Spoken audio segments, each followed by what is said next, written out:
Thank you. Am I audible? Yes, sir. You're audible, sir.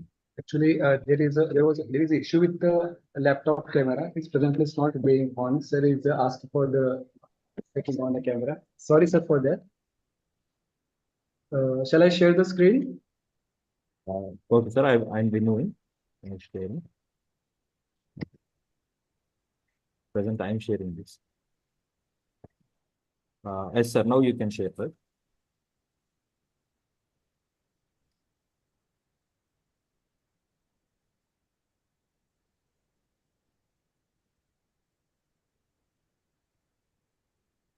Venu, Sir, yeah, I have a live stream started, but the link where it is link. on bottom you can share, sir. There is option for share. Share more in the more. I have Yes. remind me new participants to watch me when the meeting is reached capacity. It reached capacity. Yes, sir. 100 reached. Link along. Link where is link? 1 second, sir. Thank you. Already shared. Okay. Is it visible? Yes, sir. It is Visible, sir. visible. Venu, Yes, sir. YouTube link ఎక్కడ ఉంటుంది? YouTube వస్తున్నా sir వస్తుంది. One సరే. second.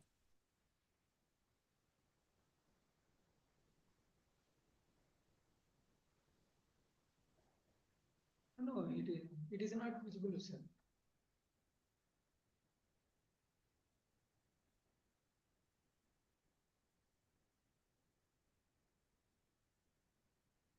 ఎక్కువ వస్తుంది ఇందాక ఎప్పుడో మాట్లాడి ఇప్పుడు వస్తున్నాయి.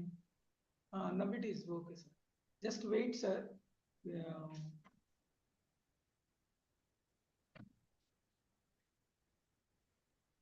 స్టడీ చేసి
So,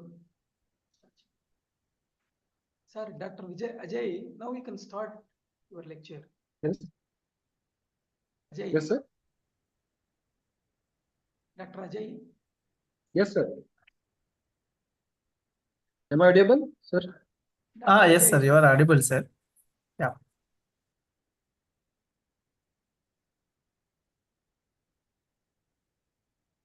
Shall we start or we're waiting for? Yes, sir. Yes, sir. You can start, sir. Yeah, you can start. Sorry for the little bit delay, and sir, you can proceed, sir. Okay.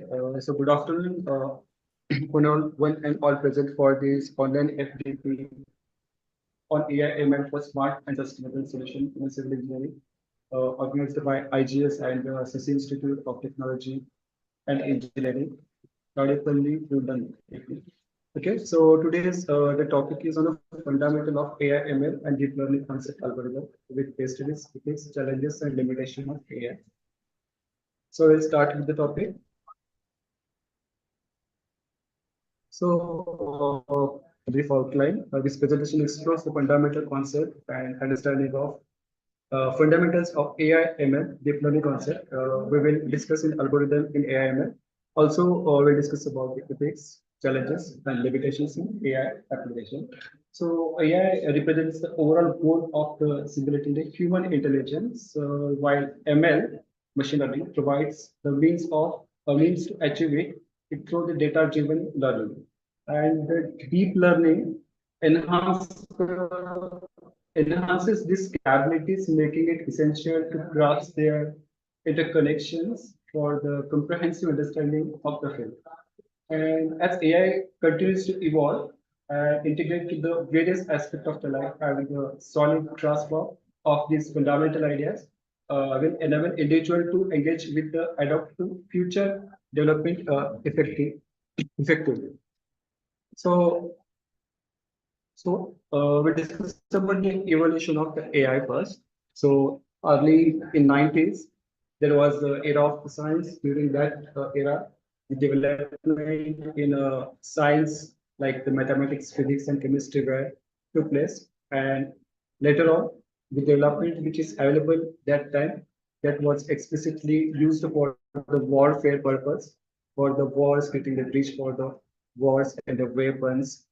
So at that time, the first branch of the engineering took place, and that branch is the military engineering.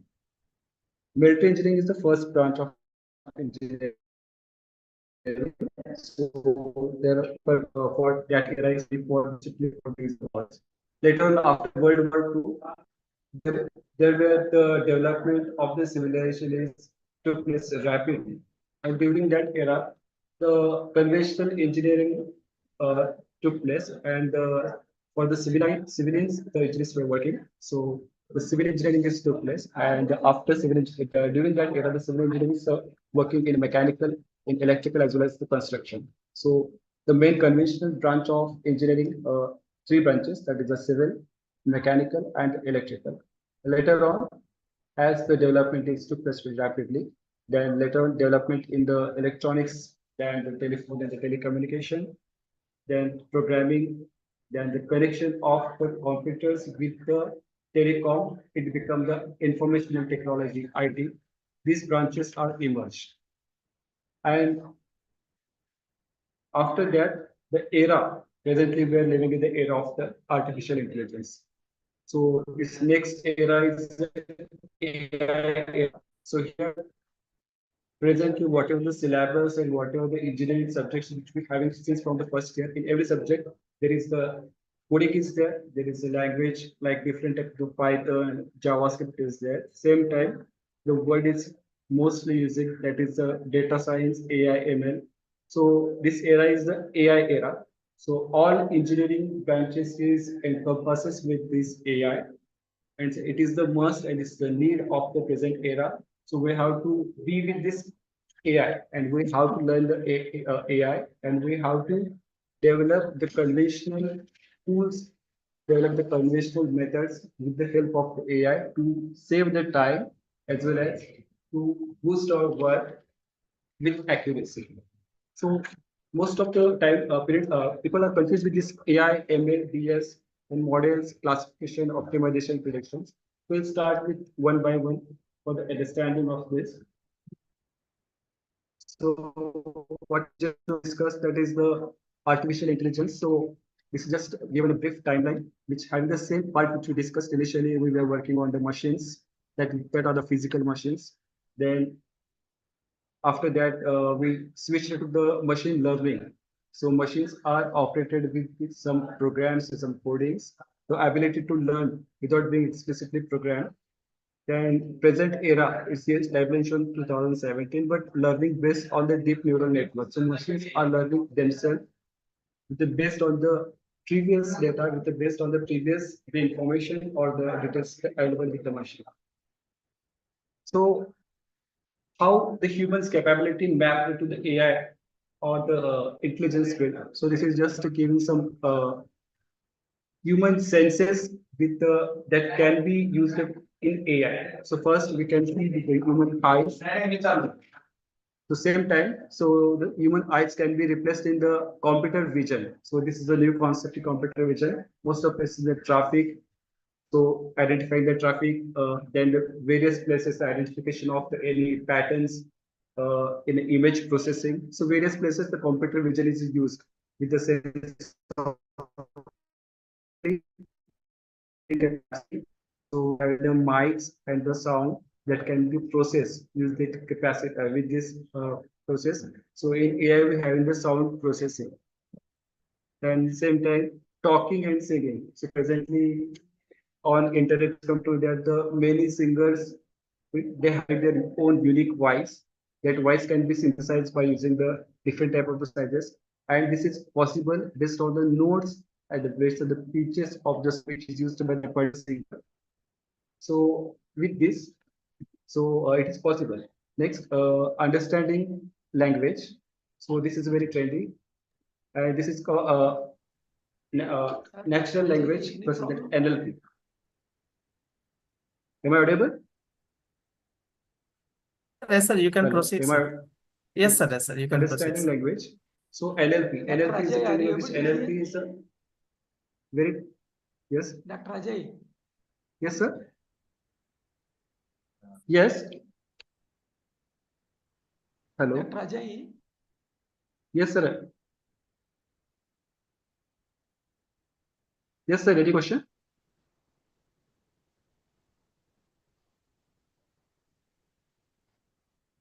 Shall I continue?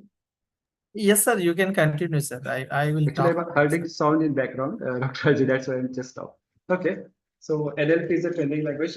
Natural language processing is a presently very developing language, which is mostly commonly used in a different type of the generative AI systems. Same time, the few recently developed the smartphone also having that capability. We can speak in our own language that can convert to other language by using the NLP, and it is possible. And the next is the movement. In the moment, the robotics is there, AI, and reasoning. There is a automated reasoning is there, and for the learning, in a human learning, we have their own capability. So in machines, it's having capacity in machine learning. So machine can be learned based on the given the training, the based on the data which is previously provided to that particular learning process. For that require the training and proper validation, and for the proper testing is also required for the machine learning. So scope of the artificial intelligence. So definitely, artificial intelligence is just one outline that encompasses with the ML, DL, and NLP and other part. So in machine learning and deep learning, we can use the predictive analysis. In classification problem, we also discuss in detail. Just I'm giving the brief of the information. In language processing, NLP require the data extraction and translation of the data. After that, we can do the classification of the particular data. In the speech recognition is we require the speech, then speech to text, then text to speech. Then expert systems are there to automate the existing automated devices. Then for the vision, we require the machine vision and the image recognition. Similarly, for the planning and optimization at the various field, we require there is a use of the AI. Then robotics also very new emerging technology which rapidly using this AI. The development of AI is growing very fast because the existing business areas are the developing or the boosting because of the AI. There are the different type of the industries in our present era, and that all industries are the boosted because of AI, and that's why the person from the business or the industry they are investing in AI. So in the field of the entertainment, in the field of the real estate, the field of the retail e-commerce is mostly using the AI. There are the many examples when you're speaking something in front of our phone that can be sense of the sound, and we can see the similar to the ads, similar to travels, the backchain of financial services. They're having their own algorithms to run that particular the all data and finding the important insights from that. In the manufacturing units also, they are reducing the number of the operations by conventional methods and using the AI for the making the more production. in the food tech and the healthcare and logistic transformation. In all places, these all industries are the boosted with the AI and with the use and application of the different type of the AIs. Now, AI, ML, and DL. So AI is the just outline just now we discussed. So AI is a technique that enables the computers to mimic the human intelligence using the logic, if-then rules, and decision tree, and machine learning and fundamentals in deep learning method. The AI is started using since around 1950s, but that is not that much developed AI. Just they having the programming and the coding. So recently, whenever we are switching to the AI, the idea is come from the mimicking of the human. So, for example, in our laptop, we're having the button, the hibernation. So this concept is evolved from the Pythons. So Pythons are the consuming the food and taking it for the going for the hibernation for the more than 5 to 6 months. At that time, they are not consuming their power. So same concept is used in the programming and the hibernation is by mimic is used in the programming.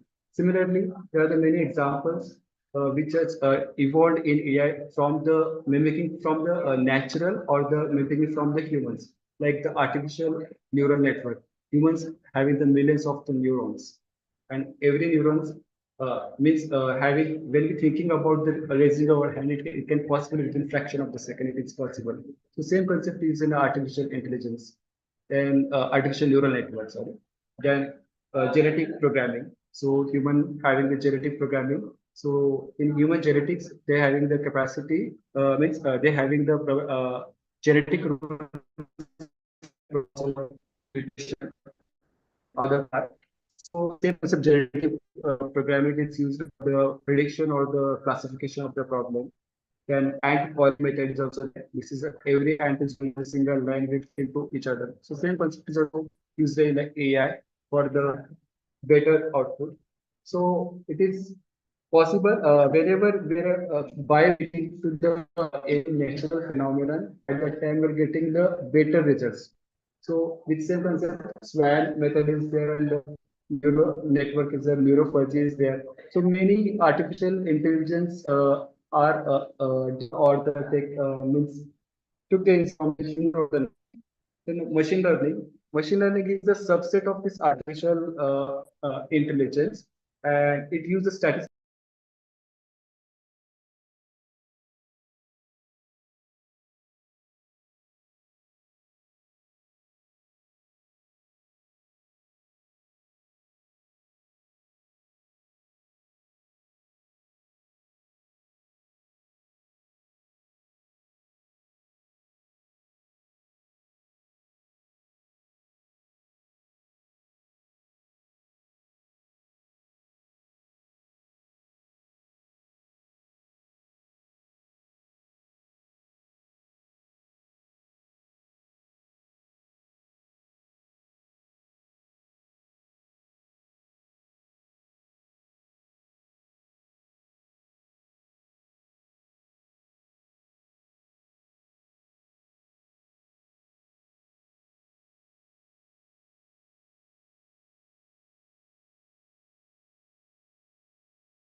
Hello, am I audible?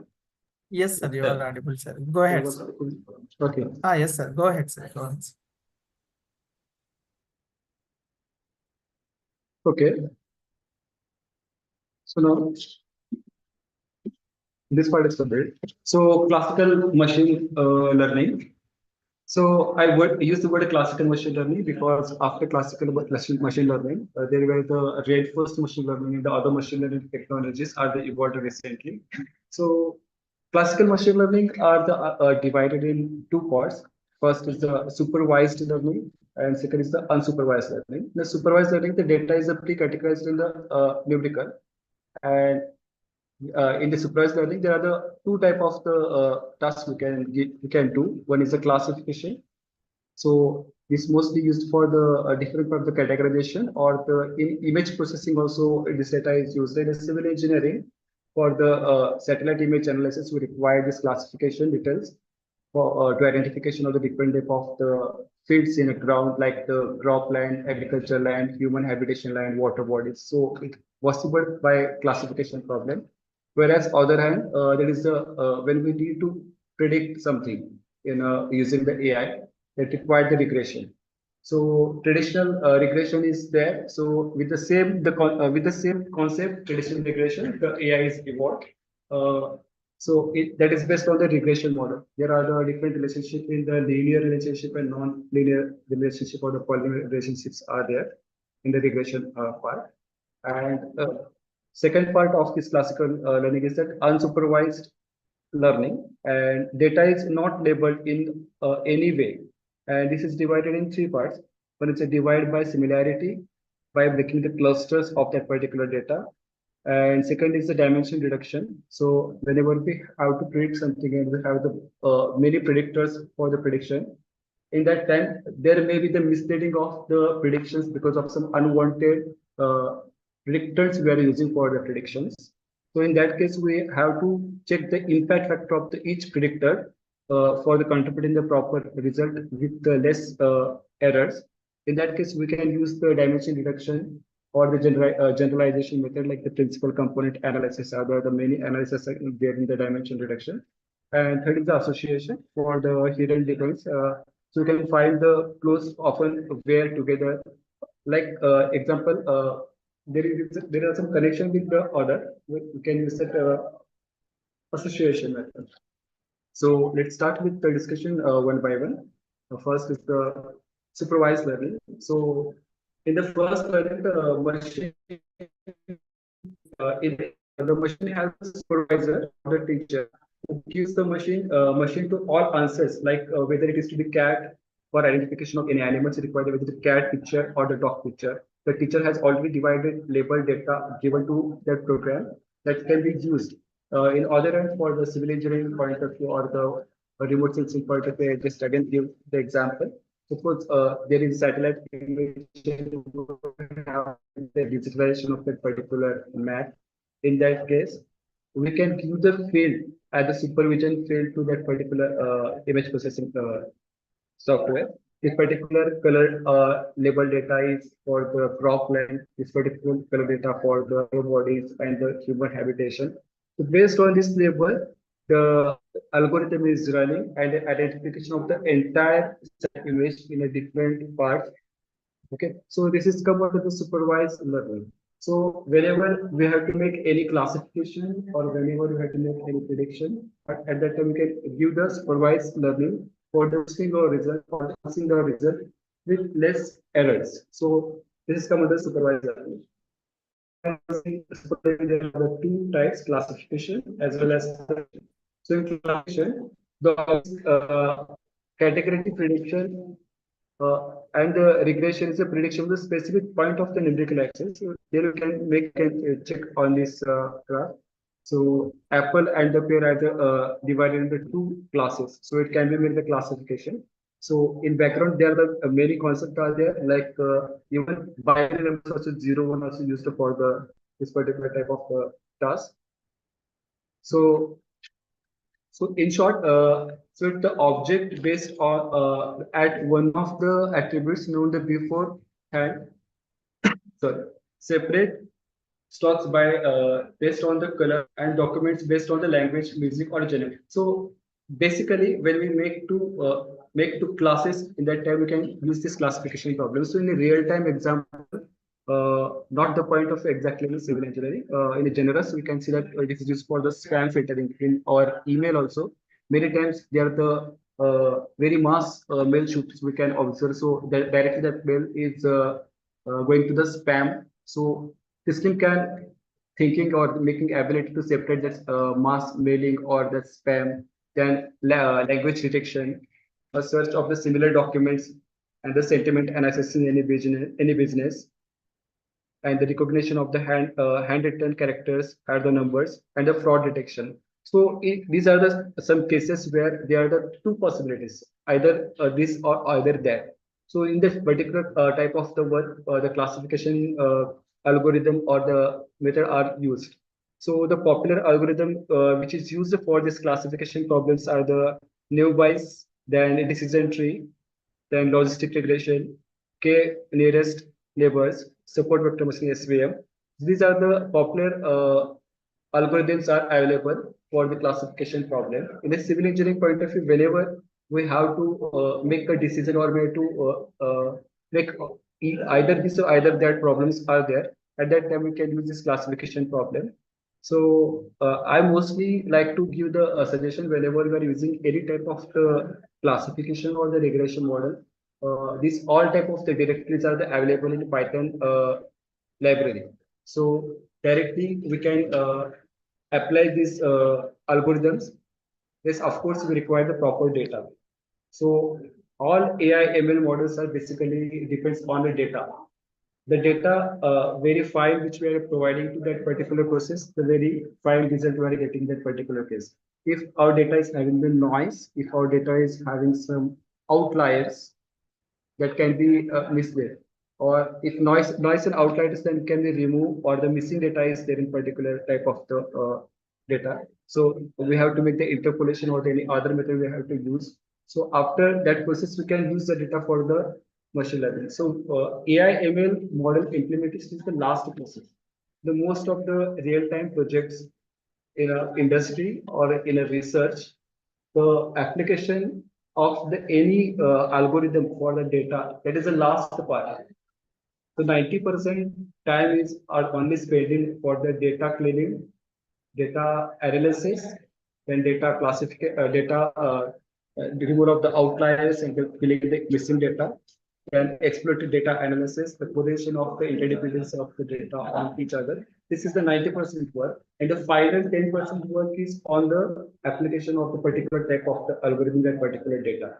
And after application of the data, we have to make the statistical measures whether they having it correlated, whether they having the any error, what is the mean absolute error value and other next sickness coefficient values. These are the later part. So 90% part is data input and selecting the proper type of the algorithm. Regression. So of course, if we are going to predict any particular part, mostly in environmental engineering, in water resource engineering, so most of places we have the conventional methods and the methodologies or the concept for the predictions and analysis, like dynamic programming, linear regression, multiple regression, and different type of the sub methods conventionally available that can be boosted by the this AI method. So at the background of the AI, definitely there is the mathematics and statistical probability. Statistics, probability, these are the major concepts behind the AI and ML. Essentially, the tools which we available, the readily available tools we are using. And every tool is perfectly working. There is no issue, but which tool is perfectly applicable on a particular type of the question. That is also very important. So proper understanding of the correlation, regression, probability is very much important for the application of the any AI tool. So regression is everyone we having we having the knowledge we are using for the prediction of the models. So basically classification where is we can forecast number of instead of category. So example, car price by its mileage, rainfall and the runoff, traffic and the time, demand and the volume. This type of the problems if other than can be predicted. So the machine will simply try to draw the linear indicating average correlation with the mathematical accuracy and calculating the average interval of every dot. So this is the basic concept, but properly fitting of that particular linear or polynomial, and this part is directly done by the machine by with proper training. So in regression is the second type of the supervised classification. So how exactly it work regression model? Suppose, for example, if we're giving the prediction of the rainfall and the runoff, in that case, we're giving different type of the predictors for the prediction of the runoff. So perfectly correlated actual task, actual related part we can give as a training to that particular model. In AI, first very much important part we require the data. AI is never think directly. AI can think based on the previous evidences, previously completed tasks, previously completed work. if we are giving proper previously completed task, previously completed work to the AI can make the training, and based on training, we can check whether they are doing the proper prediction or not. That is called the validation process. If they're doing the proper validation, then we can give the prediction details to the AI for the future prediction. So this is required for the supervised classification regression method. Whereas in unsupervised classification, learning means the machine is left on its own. We are not giving any evidences to the machine to for like a previous example or the previous phenomenon for the prediction of the particular part or the making the analysis. That is called the unsupervised learning. Like with like animal photos and the task find to who is who. Data is not labeled. Then different type of the cat, dog, and these images are given to the machine. Machine itself is identifying the different type of the cats, different type of the dogs, and finding the proper patterns and checking the every aspect of that particular photos and giving the outputs. So it is come out of the unsupervised classification, learning, unsupervised learning. So there are the different methods in unsupervised learning, like clustering. So, sorry. So it divides the object based on these features. Machine choose the best way. Nowadays, mostly market segments, the type of the clusters, loyalty, merge close point on a map. When we use the Google map, we can just identify the just select a number of the petrol pump nearby area, number of restaurant nearby area. It take the clusters. So merge close point on a map, merge compression to analyze the label of new data and detect the abnormal behavior. So here also the common algorithms which is used for the clustering, that are the k-means clustering and the mean shift and depth scan. These are the clustering of the commonly used for the classification. For the no predefined classes, it's like the dividing the socks by the color and by you don't remember that all colors you have, and clustering algorithm trying to find the object of the merge them and merge in cluster. Those who have a lot of similar features and joined in one class. So this algorithm work on this pattern. Now, next part is the dimensional direction. So as we discussed, suppose we are thinking about the prediction of the particular, for example, if we're going to, we're trying to predict the Indian summer monsoon rainfall. There are the different type of the parameters involved in Indian summer monsoon rainfall, like the sea surface temperature in Pacific Ocean, then wind data, then sea surface temperature in the Indian Ocean, then wind patterns. These all different type of the ocean or oceanic atmospheric circulation patterns and some local at the ground level information also required. But we are providing number of the predictors for the prediction of Indian summer monsoon rainfall. There are we can take the many number of the predictors, but that can be having misleading the entire result. So we have to check the correlation of the each predictor for the final result. For that, we require the dimensional reduction for the proper prediction or the to avoid the misleading the details. So nowadays, there are the different type of the algorithms used. Most commonly, I think many of you heard about that PCA, principal component analysis, and then singular decomposition (SVD), then latent dirichlet, then LDA, LSA. So these are the dimension detection algorithms are mostly used in before prediction of the models. So if the misleading informations or the parts are there in for prediction that already removed, then model is run. Then reinforcement learning is not the classical machine learning. It's come after the classical machine learning. So after classical machine learning, if results are not getting properly, and if there are any hurdles, or we are identifying some problems in that particular results, then we can go for the reinforcement learning. So reinforcement learning is used for decision making problems where an agent learns by the interacting with an environment. For example, training self-driving cars by simulating the environments. For example, in self-driving cars, there are the different type of the sensors like the LiDAR sensors, then video sensors. Radio sensors can make the 3D maps. LiDAR sensors can sense the distance. Then ultrasonic sensors are there. These all data are collected by the sense. Data are connected. Based on the details, they are taking the decision that real-time condition, like Tesla car. If the distance is changing between the cars, that can make the decision at that particular location, whether we have to move or whether we have to stop. So real-time dynamic decision, we require the reinforcement learning. And teaching the robots to play the video games. This is also very different because real-time condition of the game is different. So this is a key concept based behind this reinforcement learning is the reward maximization and exploration versus the exploitation and Q learning and the deep Q networks. So this is the reinforcement learning. Then ensemble methods are also there in civil engineering, in water resources and environmental. These methods are mostly used for the improve the prediction accuracy. After prediction, there might be some errors where it is very difficult to fix the natural phenomena in a mathematical model. Definitely, there are the different type of the errors.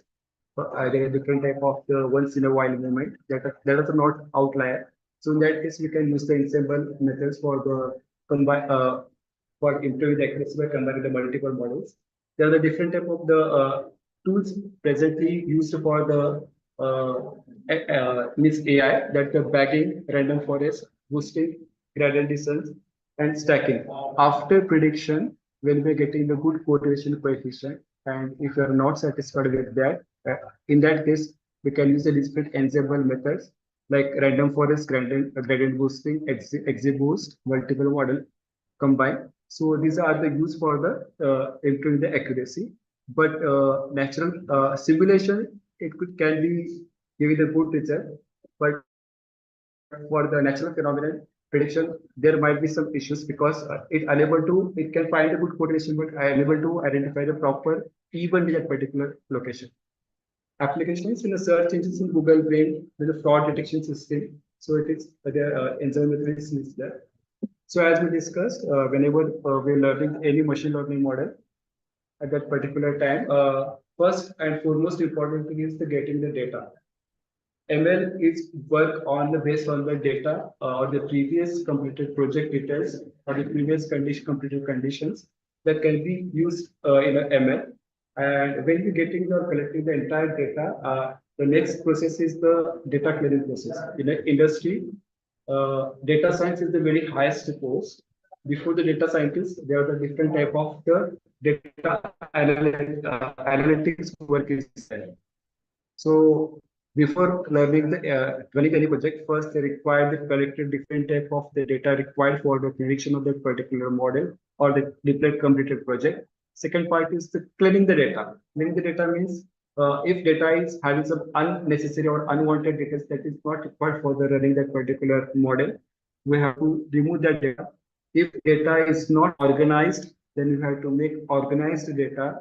If having the numbers, you can directly take the numbers for the words or classification will be required to convert that classification into the percentage. For example, in particular area, how many human habitat is there in square kilometer, how many water bodies there, then this type of the area can be converted into the percentage. That can be data is clean that data. After cleaning the data, we have to train that model. Third step is the training model. In ML, we require to train that particular model. If model is trained properly and we're getting the good correlation coefficient in the particular model, then only we can go for the testing the data. If we're not getting the good training model, we have to rethink on that particular concept and we have to make the proper data inputs for the training that model, or we have to select the proper model for the training. And once the model is trained properly, then we can use that particular model for the testing data. And after testing, we have to make the improvement because the entire condition we can make the changes to implement that particular condition. Now, its data acquisition is not directly related to the civil engineering aspect. Many places, whenever thinking about the data, it's based on the electronic telecommunication and computer and other type of data. So, if you try, so in this case, there are different type of sensors data is collected. Then physical system, transistor, signal condition, AI converter, computer, There are the different type of this data are collected for the prediction of the model. When civil engineering point of view, the civil engineering point of view, we require different type of the application of the civil engineering, like the optimization work, for the designing work, and for the data analysis, for the management. We require the civil engineering. Data collection is important. If we collect the proper data, then only we can use for the data for the prediction of the any models. Now, machine learning algorithm. In this part, we discuss understanding of different type of the machine learning, selecting the appropriate algorithm for the specific problem, and each type has strength and weaknesses, and knowing where to apply each can significantly impact the success of the project. And supervised learning is one of the most widely used approaches in the machine learning. By training the label data, practitioners can develop the model that generate the well new data and making it easy for the understanding machine for different application in real world scenarios. And unsupervised learning offers the unique insight into the data by identifying the patterns without pre-existing labels. So this is available for the expected practices and can lead to new discovery is very emphasizing the accuracy capacity. And lastly, reinforcement learning is linked to fascinating the area of machine learning that mimic how humans learn through the trial and errors. It's like a human is a capability to learn with the every real-time condition with the trial and error methods. The same condition can be mimicked in the reinforcement learning. It's the advanced stage of the machine learning. And understanding its principles is crucial for development of the intelligence agents capability uh, for making the autonomous decisions in the dynamic environments. So deep learning, the understanding of the architecture of deep learning is a fundamental to grasping the how deep learning models function, and the layers of the nodes within this network dictate their ability to learn and generate from the data, making this knowledge is crucial for the anyone working with the deep learning technologies. And deep learning applications span a wide range of fields for the healthcare and entertainment. Recognizing this application help to contextualize the theoretical aspect of the deep learning and showcases real-world applications and the potential transformation industries. This deep learning model is sort of the black box model. You can see that it's not black box, it's a black box model. The training process of the neural network is a crucial aspect in deep learning. And the deep learning is the ability to handle the large data set. When we have the large data set, in that case, we have to switch to a deep learning. And deep learning is using the different type of the algorithms that have significant advantages and the capability allowed to improve the performance in a task and require the extensive data, emphasizing the importance of the data in projects. Now, challenges in AI application. So, of course, as we discussed, AI is basically work on the data.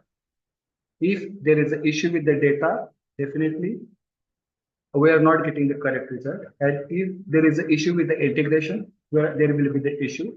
And very much important, that is the ethical challenges. This is very much important in present era. Because of this AI, there is a different type of the data.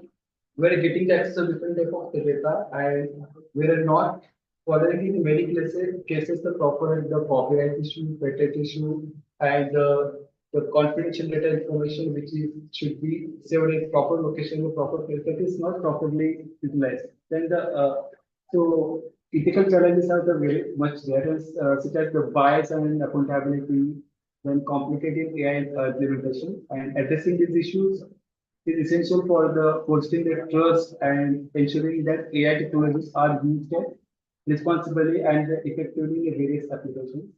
When overcoming the challenges of AI implementation requires a strategic approach that includes the stakeholders engagement, robust data management practice, and the commitment in ethical consideration and understanding. These strategies are crucial in successful AI deployment. Limitations, of course, in the first time we discussed about we having a different type of the senses like vision, sound, hearing capacity, doing capability, thinking capability. at every places AI is there. Definitely, there are the few places where AI presently is not there. Like taste, there are some experiments are going on. AI unable to taste. Then emotions, AI unable to develop the emotions. Based on emotion, the actions of humans are the changing. The AI is also having that issue. So lack of common sense in AI systems is the fundamental limitation that can lead to the errors. And understanding this limitation is crucial for the users, for the developers to the set the realistic experience in AI capabilities and applications. Then interpretability is a significant concern in AI, particularly in complex models, ensuring the stakeholders can understand how decisions are made essential for the building the trust and accountability in AI. Then generalization challenges to highlight the need of the robust training practice in AI, understanding how models perform unseen data is crucial in assessing their reliability and their effectiveness in real-world application. And setting the realistic expectations, the regulating the AI capabilities in essential for the users and developers alike by understanding the limitations of AI stakeholders can make informed decisions about its application and implications. Future of AI. Presently, AI is growing very rapidly, and there are the presently we learned about that challenges or the industry big giants are the competing each other. First, we discussed about the generative AI chat GPT. Later on, the DeepSeek. Now, the Chinese giant Alibaba having their own generative AI. Now, Elon Musk, I think a few months back, I think last month he launched his own AI generative model. So there is a big market in AI, in the future AI, and these upcoming trends are very diverse. It may possible in future the blue collar jobs are more in industry compared to the white collar because of this AI is the saving the time, doing the large work within a fraction of time. So understanding the upcoming trends in AI and ML is crucial for the staying ahead in a field. By recognizing these trends, individual and organization can prepare for the changes and the opportunities that lie ahead in evolving the landscape and the technology. And this integration of AI into daily life highlights its growing importance and influence. And recognizing how AI will shape everyday experiences can help individuals to adopt these changes and leverage technology effectively. Ethical considerations are the becoming the remain the forefront in AI development and technology continue to evolve and understanding these implications in vital for the ensuring the responsible innovation and fostering trust in AI systems. So I just want to give just a case study of this genetic programming AI application for the prediction model. So for the prediction of any prediction model, we have to make some population size. So these are the some populations of genetic programming to work on the human genetics rules like mutation, crossover, reproduction, then checking the fitness of that particular work. Because of that is then using the function set like algebraic functions that plus, minus, multiplication, divide, and basic mathematical functions, sine, cos, and these are the function set is used. And with this, the model is run. So for the here is a given one small example of the broad prediction model by using the genetic programming. So ym is a function of xn. Here is the SPI6 is the broad in June is the function of the average SPI in June and rainfall. Then the indices like ENSO and Equino. These are the responsible for the that drought in the particular region. So data is collected from the different type of the sources. Of course, the data is having the graded data. Then they require a different type of the processing of the particular data that is time-consuming task because the rainfall data is having the graded data 0.5 or 0.5 to 2.5. We have to make some cases downscaling that particular data. All data must be processed with the same scale dimension. Then we have to check the missing data. Then we have to make the interpolation data, a generation of the data, outliers, removing the outliers, removing the noise from the data. So data is collected from the different sources. So for the prediction model in GP, as we discussed, we require to first train that particular model, whether that model is trained properly or giving the proper result during the training process. We can use that particular data for the training, and after that, we require to validate the data. So here the data from the 1950 to 1980 used for the training purpose for the prediction of the drought model. Then 8122 data is used for the validation purpose for the particular model, whether whatever percent getting will result in validation or not. After that, only input is given and output is missing in the testing purpose. So in 2000 to 2016, were used for the testing purpose in GPU. So this is the model. So input is for average SPI index, then climate indices. Process is the genetic programming, and output is the drought prediction in 1 month, 2 month, 3 month lead time. So with this model for the prediction, we try to fix this natural phenomena in a mathematical model. And surprisingly, the correlation coefficient for the initial phase, we got 0.756. So it can be observed that observed drought and the predicted drought are the nearly matching, not exactly, nearly matching or pattern. But there are the issues with the peaks.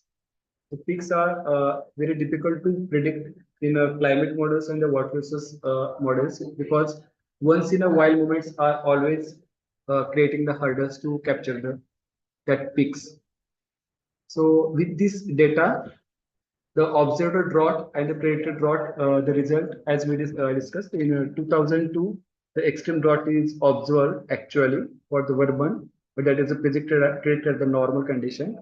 But same in 2002, severe drought is experienced for the 2-month duration, that is predicted properly. Then moderate drought is predicted for the 1 month duration, that is also predicted properly. Yes, sir? Sir, how much time is required? Yes, it's last slide. Okay. So thank you for the questions, and if you have any questions, then we can start with the question and answer. Sir, you can see the chat box. Okay. Any questions are there?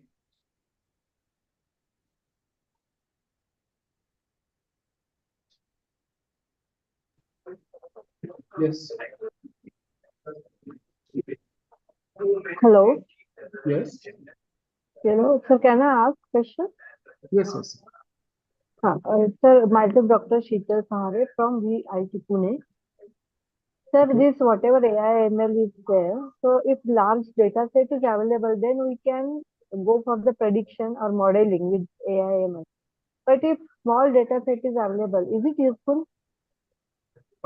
There is a limitation. Actually, sufficient amount of data is required for the prediction or for the training purpose of the data. In my case, I worked on a few climate science in the water resource project here. I also dealt with this issue. We have the data less than 20 years for the annual or the monthly data. The models are not giving the proper result in a training purpose, because for the training purpose, it requires a sufficient amount of data. In a water resource engineering, we minimum took the 30 years data for the proper prediction. It depends on the numbers. If I'm working on the daily data, I'm working on hourly data or monthly data. That is also very important. Suppose I'm working on a 1 year data and having the hourly data. In that case, the data set is the big. So if you have the good amount of data set, then only we're getting the good result compared to the low data set. So whenever we're using the low data set, definitely we're having the trouble. And we tried with this conventional method also, like linear regression and the other conventional method also. If data set is low, in that case, conventional tools are giving the good result compared to the AI. Okay, thank you, sir.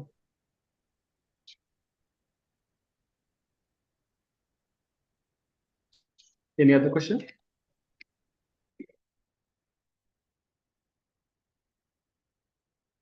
Okay, there was a question. Models developed for one region can be used for the other location having the same climate, soil, property, and the hydrology. It depends on the extent.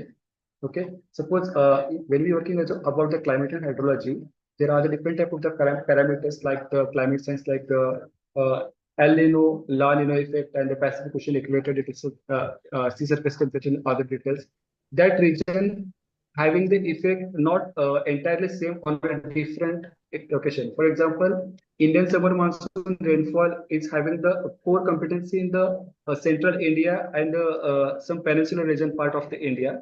It's not that much working on with upper side, like upper side of the India. So every region having their own dependency and their hydroclimate teleconnection effect. So directly we can't apply that particular location. We have to check the conditions of the that particular climatic details. Then only we can apply for the parameters and properties for the hydrology. Second, if data is available, for how many years can we forecast? Depends if we having the data more than the 100 years or the 70 to 80 years. So we can make the forecast.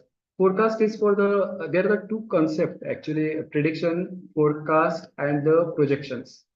Okay, now whenever thinking about the climate change aspect, so climate change aspect, we can't directly forecast, that is the projections.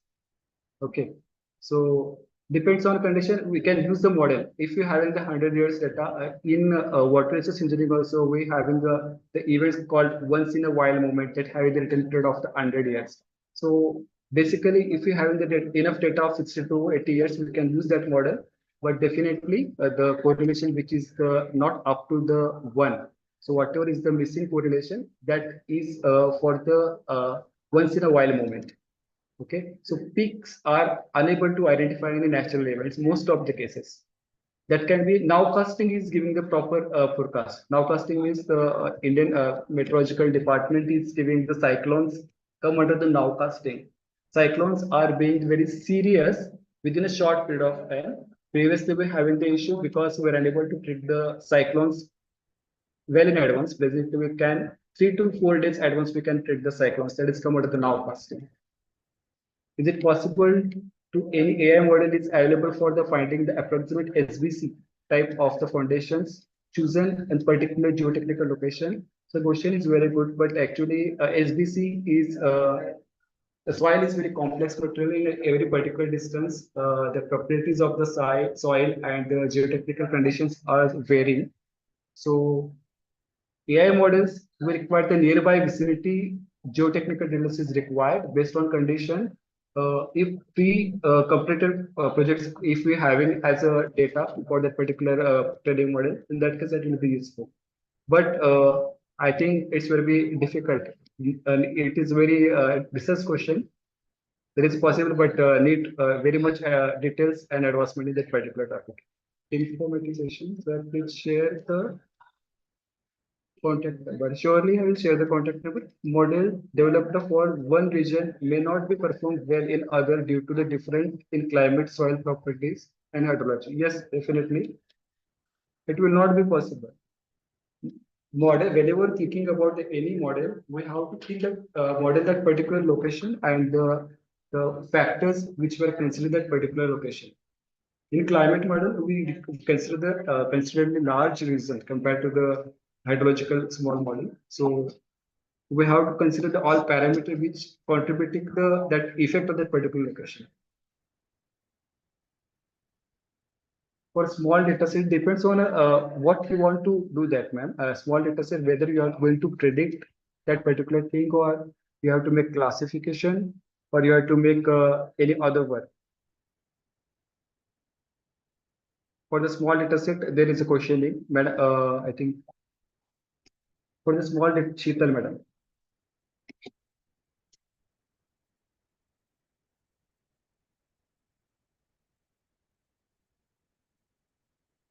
Implementation of AI on our own laptop, small hands-on. Yes, sir. Sir, for hands-on training, first we have to basic understanding of the statistics and the probability. If we having the good understanding of the statistic and probability, yes, just not that much in detail, but basic, that is enough. And based on that, we can directly use the algorithm, because whenever you are running any algorithm in AI, that is giving the result, whether that is following the whatever we're thinking, whatever perception. So result can maybe misled. So we have to make the proper understanding of the statistical and the probability approach. Then only we can use any AI tool. I think most of small practice, we can use the Jupyter notebook, and there are the data sets are available on web, where completed projects are there. So completed projects you can take with for the reference, and the same project we can run with some mathematical understanding that can be make the good understanding of the project, like the house rent prediction and the image pattern recognition, then prediction of the different type of the works. So that are the all data sets are available on web. So I'm not sure about the AI application in civil engineering work. AI application in civil engineering, I'm not come across presently. Just few days back, I given one PPT in Atal FDP on application of AI in civil engineering, where I discussed about the different type of the application in all fields of the civil engineering. Just giving brief information. Most of the part are under development in a civil engineering. Most of the part in a research. So presently, it's not directly. Most of means designing part is automated. Analysis part can be automated. Maintenance means management part can be automated in the AI, but most of the work in civil engineering presently it's based on the physical condition.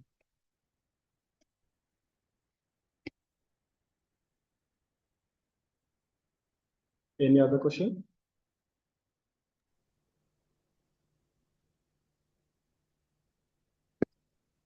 Thank you, sir. Dr. Ajay. Yes, sir. Sir, further questions, they may send mails to you, sir. I have shared your mail ID. So Yes, sir. in the WhatsApp group.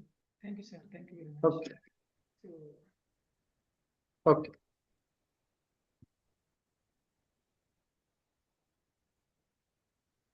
so now I request the Mr. Ajay Sir, Kumar. Ramarao sir, Ah, your voice is too low, sir.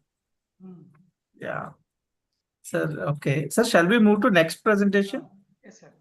Okay, shall I call Ajay? Yes, yes. Okay. So, Ajay, Sir.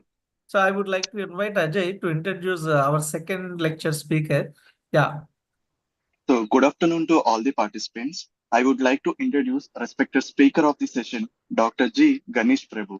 He is a professor in civil engineering at GM Institute of Technology, Rajam, Andhra Pradesh.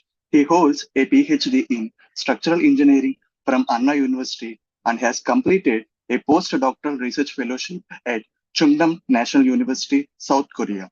He has published over 44 SCI and SCIE indexed research papers in reputed international journals with a citation count of 1,650, and H index of 19, and an I-10 index of 24. He has received an AICTE Modrops grant worth 12 lakhs and has expertise in artificial intelligence, machine learning, and data science, having completed an AICTE QIP PG program in AI/ML and data science engineering at IIIT Kottayam.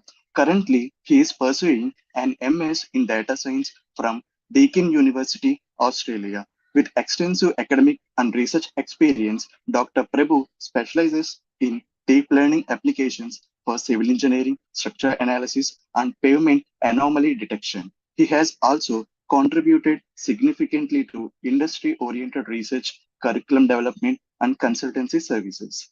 I am handing over the session to Dr. G. Ganesh Prabhu.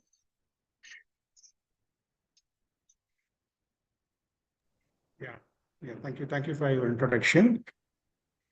Am I audible to everyone? Yes, sir, sir. you are Yes. audible. Yeah, thank you. Thank you. I'm sharing the screen now.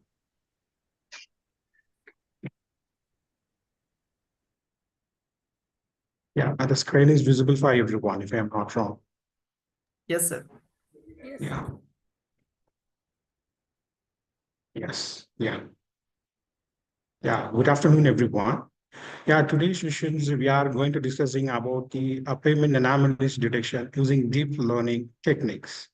Because I think most of the participants are civil engineering, if I am not wrong. So we are the civil engineers always thinking about that AI is a made for everyone. Artificial intelligence, when you're hearing about the word, actually we are thinking that actually how other civil engineer can able to actually understand the concepts of this AI and machine learning and deep learning, everything. We always have that query in our mind. But actually, because when I started my MS with Deakin University 1.5 years back, actually, I was also very lost because how I'm going to complete the courses and all.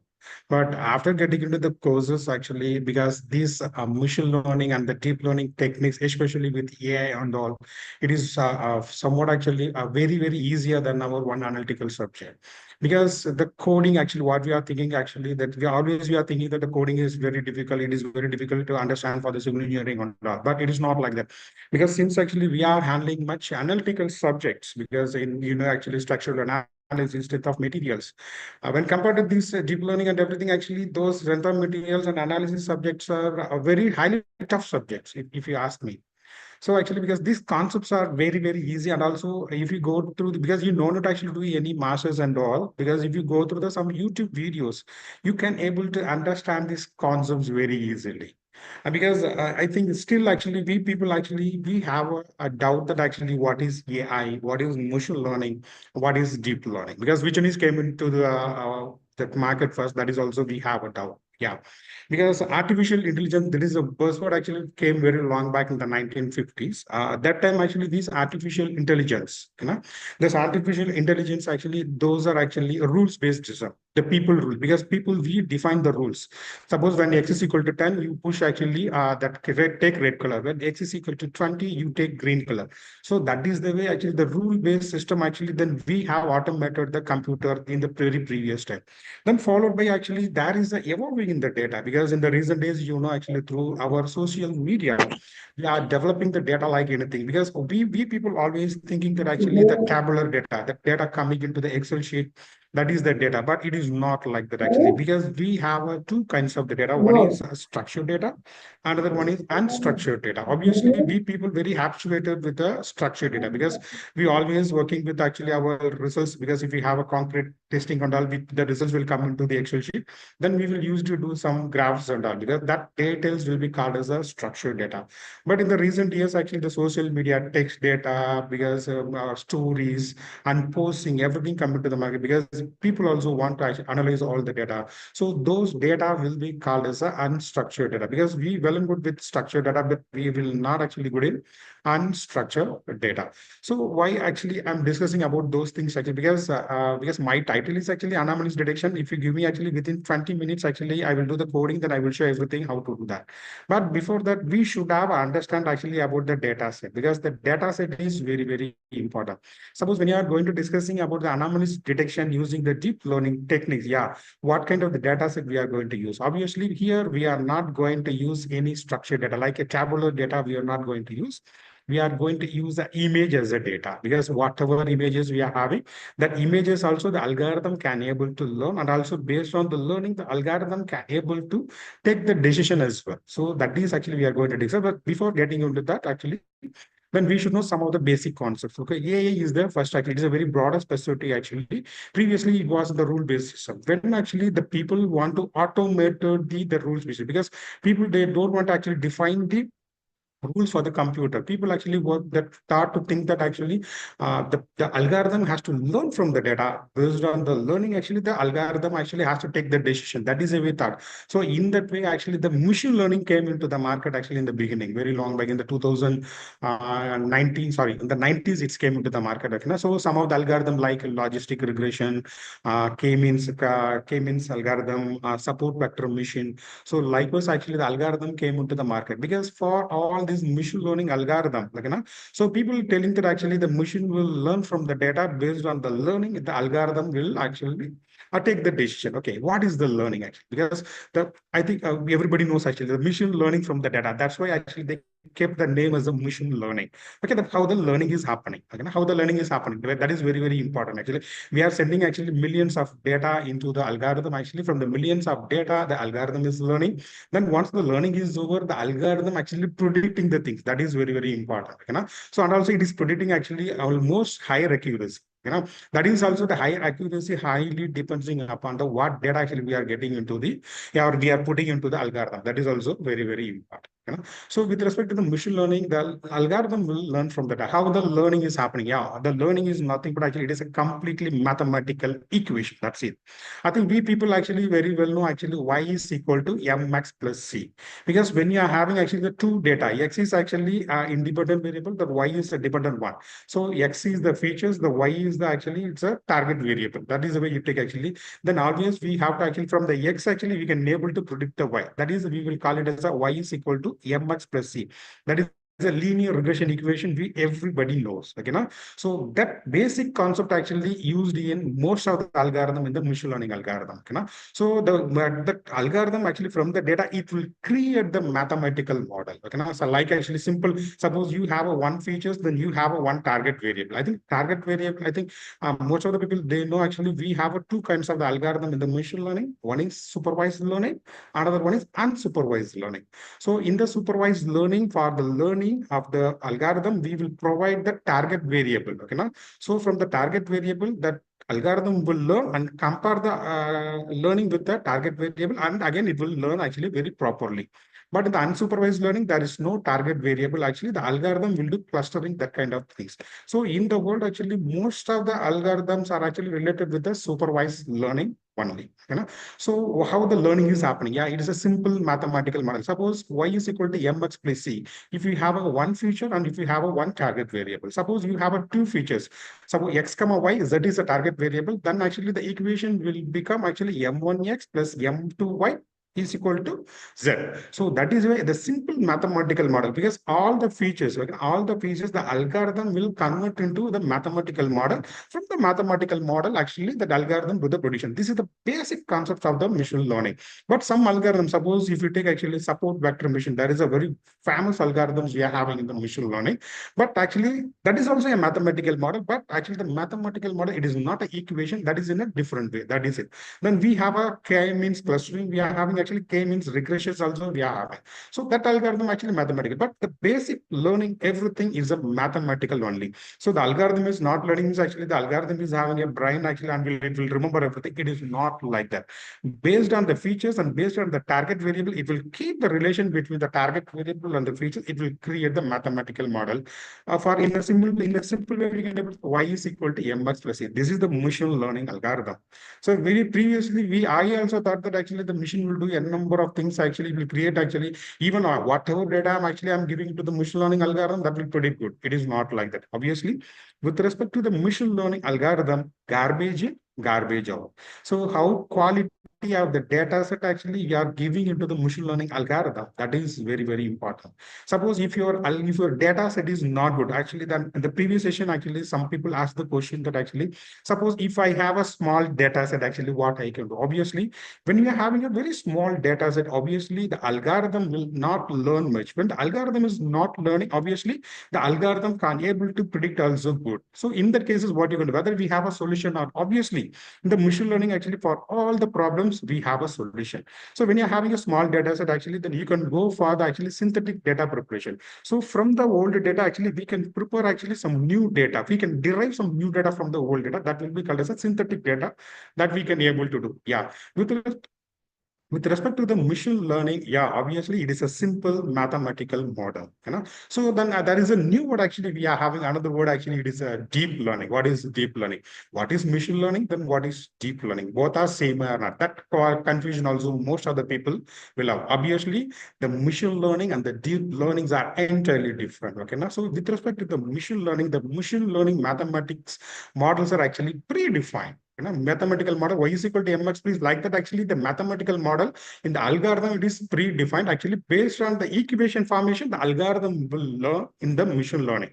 With respect to deep learning, actually, it is completely different, actually, because when you are coming with the deep learning, actually, obviously, the neurons will come into the picture. Yeah, because when actually the neurons actually invented by in the 1980s by the Turing, actually, because then only actually that time itself, the people told that actually the neuron will change the world. In the future years, actually, the based on the neuron, the computer can able to speak, the computer can able to work, the computer can able to do everything. Yeah, because after invention of the neuron, actually n number of, I think we people know actually, because if you take actually in the 2010, there is nothing over there regarding the actually the automation everything.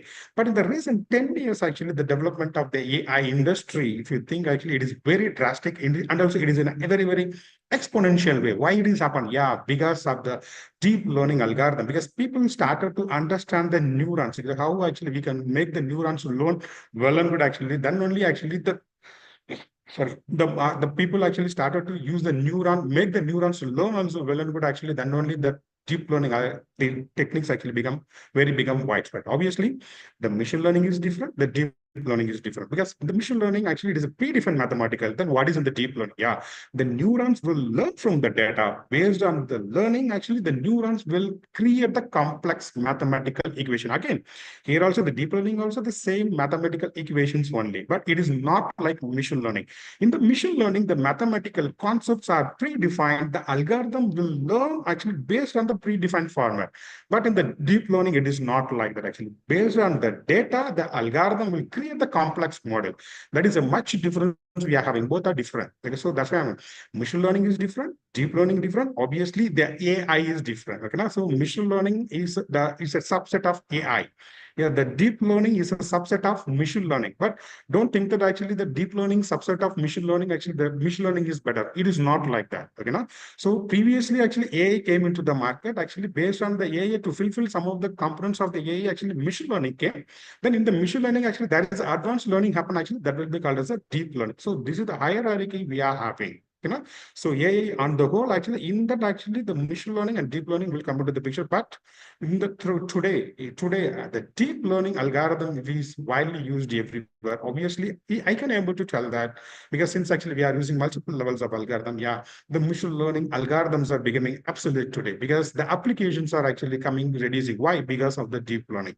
Because the machine learning actually what you're doing actually that you can do better in the deep learning. That is very, very easy. And also we have a much kind of actually evaluation also we are having in the deep learning. So that's why actually most of the people today moving from machine learning to deep learning. So machine learning is different and the deep learning is different. That understanding is very, very important. When you are going for any of your research project, actually, then you have to think and take actually which algorithm you have to, because with respect to the accuracy, with respect to the prediction, with respect to the quality, obviously in most of the cases, I cannot tell actually 100% deep learning will perform good. But in most of the cases, obviously the deep learning performance will be well and good when compared to the machine learning. Actually, that is the fact. If you go and search most of the research paper, obviously in most of the cases, the deep learning will perform. Yeah.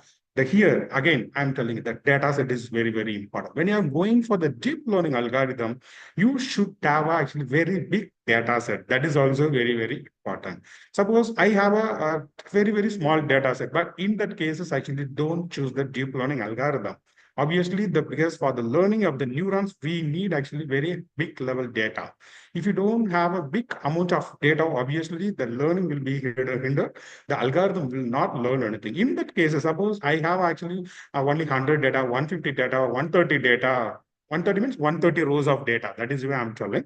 Suppose if you are having that, obviously the machine learning. Okay? In the machine learning also, here, if you are having actually very, very, very small amount of data, then you can go with a very simple mathematical model like actually linear regression, logistic regression. That is the way you can able to choose. Suppose you have actually, I have a 500 rows, actually I have a 600 rows. In that cases, you can able to choose actually some ensemble learning algorithm. We have a AdaBoost, XGBoost, CatBoost we are having. Random forest we are having, obviously SVM also we are having. So in supervised learning, I think most of the people will know actually we have two kinds of actually the predictions. One is regression prediction, another one is the classification problem we are having.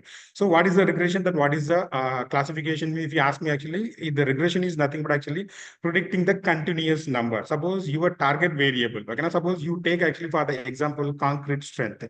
The concrete strength will be a continuous actually number. Okay, now so if you want to predict the concrete strength based on the cement to fine aggregate, coarse aggregate, everything. Now here the fine aggregate, coarse aggregate, cement will be called as a features, and your target variable will be the concrete strength. So here the number. So this kind of the problem will be called as a this kind of the problem will be called as a regression problem. Suppose a classification. In that actually you will classify the object that actually whether it's a dog, whether it's a cat, or whether it is a mat. Likewise, actually you will classify. Suppose you have a brickwork. Okay, now you have a brick actually I have. So in that actually we have a 5 types: type 1, type 2, type 3, type 4, type 5. Suppose if you want actually based on the brick properties, actually if you want actually identify the brick as a brick type 1 quality, type 2 quality, means that kind of the problem will be called as a classification. So the classification is related with a categorical variable, and your regression is related with a continuous variable. So yeah, when you are getting into the any machine learning actually or AI technology, obviously then you should know the data types. So we have a different kinds of the data types. Actually, we have a numeric and also we have a categorical as well. So non-numeric will be called as a categorical. In the numeric also we have a discrete, we have a continuous also we are having. So with respect to the categorical, again, actually, then we have a nominal and also we have a ordinal. So that kind of the data set, because when you're going for the write-up of your data set, actually, this kind of the statistics, obviously, the statistics is very, very important. And also you should know actually very high depth of statistics. Statistics is very, very easy, except actually your probability, because in most of the cases, actually in the machine learning, deep learning, we will not use the probability. So don't bother with the probability analysis and all. But you should know what is mean, what is variance and everything that you should know, what is mean, mode, median, central tendency. Likewise, you should know, because that basic, because that will helpful to actually to write actually what kind of the data set you have used in your research. That is very, very important, because whatever research actually we are doing, actually the write-up is very, very important. When you're going for the research publication, actually the elaboration of the data set is very, very important. So that you should know. Okay, so there is a much difference between the machine learning and the deep learning. So I don't want to take much time over here, because you should know, because we people actually always thinking both are same. It is not like that. Actually, machine learning will be different and the deep learning will be different. Yeah, it's the neurons. Yeah, but already I told actually the neurons actually are invented in the 1950s. Okay, so in the 1958 actually that Frank Rosenblatt actually he actually invented the first neuron that will be called as a perceptron. Okay, now so this perceptron actually what our actually natural neuron, the biological neuron, what are the activities it will do? Actually the same thing it will do. I think we people know that actually we have approximately 80 million neurons in our brain. All the 80 million neurons actually it's connected with each other. So each and every neuron in our brain actually that will be connected with the 1,000 to 10,000 neurons. Okay, now so in our brain actually if there is a disconnectivity of one neuron is happening, obviously then only we are calling it as actually we will come with actually Alzheimer, actually we are forgetting something, that things are will happen. Okay, so based on the neuron, because based on the biological neuron in the 1958 actually they invented the one more actually artificial neuron that will be called as a perceptron. Yeah, obviously this perceptron actually that will imitate the natural our biological neuron. So after invention of this perceptron, yeah, because actually the market changed, because the AI technology actually started to actually boom like anything. Okay, now so that's why, because today actually we are going to discuss about the anomalous detection. Obviously in that actually that is we are going to use image as a data set. Obviously this kind of the problem, again, object detection and object segmentation, this kind of the problem that can be actually solved through only deep learning. Deep learning is very, very well. If you are discussing about the deep learning, obviously without neuron there is no deep learning as well, because the neuron is the basic for actually any deep learning algorithm. The neurons only will learn from the data and it will create a very complex model. That's it. Yeah. So this is actually your multi-neural neural network. Okay, na? So when you are seeing this image, actually always actually we are thinking actually, what is this actually? It is look like actually very chaos actually how to understand and everything. But it is very, very simple. Suppose if you take any neural networks, if you take any neural networks, people are following me. Yeah, I'm an audible. Yes, sir. Yes, sir. Yeah, Yes, sir. thank you. Thank you very much. Yeah. This is the neural network actually, because in the neural networks actually we have a three layers. Okay? We have a three layers. One is input layer, another one is hidden layer, followed by output layer. Because obviously that will be algorithm. You have to give the input actually, then you have to get the output. In between actually some actually mathematical equations has to be done. Okay, na? So that is the way any neural network, any complex neural network actually, obviously it is having a three layers. One is input layer, another one is actually hidden layer, another one is output layer. So in the any neural networks, always the input layer and the output layer will be single layer. Always single layer. The center, what we are seeing, the H1 to H layer, this will be called as a hidden layer. In the hidden layer, actually, you can have multiple neurons layer. It may actually 10, 20, yeah, 1,000, 10,000, 20,000. Yeah. When you are increasing the every hidden layers, actually, because yeah, the learning is happening in the hidden layers only. Here actually there will not be neurons. In the input layer will not take any neurons. Okay, no? So the neurons will be available only in the hidden layer and in the output layer. So the learning will happening in the hidden layers. Based on the learning happen in the hidden layer, the output layer actually will actually give the output. Actually, it will take actually the final things actually, and it will give us the output. Okay, no? So that this is actually the input layer will be called as the input nodes. Okay, in the inputs nodes actually we will give our features. Okay, so based on the we will give features as an input over here. In the hidden layers, the algorithm will learn everything. Then based on the algorithm, the output actually will take the decision and it will give the output. Okay, so that is the way it will be called as. Yeah, when you are going with the deep learning techniques, actually some of the basic things are very, very important. Actually, there is a word actually called as a forward propagation and backward propagation. Okay, so in the neural network, okay, in the neural network, if you are going towards the output, that will be called as a forward propagation. So from the output, actually, if you are moving towards the actual input, that will be called as a backward propagation. So one forward and backward propagation, that will be called as a epochs. It's a technical term. It is not having any meaning, but it will be called as a epoch. One forward propagation and one backward propagation. The combined action of the forward and backward propagation, that will be called as a epoch. Yeah, obviously, then why forward propagation, then why backward propagation? Obviously, that questions we will get it. Yeah, because I'm always told that actually algorithm will learn. Algorithm will learn in the hidden layers. So we people always thinking that actually the algorithm will learn actually at one time, not like that. So not like that. Suppose each and every time actually the algorithm will learn and it will take the output. Actually, once actually the output came up, the output will compare with the ground truth.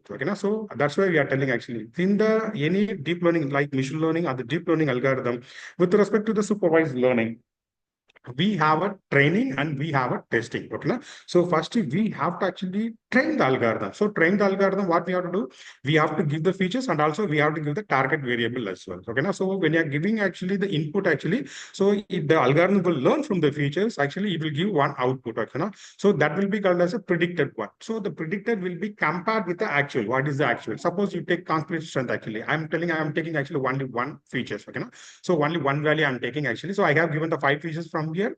It is forwarded actually. The actual compressor strength will be 33. By the prediction, the algorithm predicted actually 26.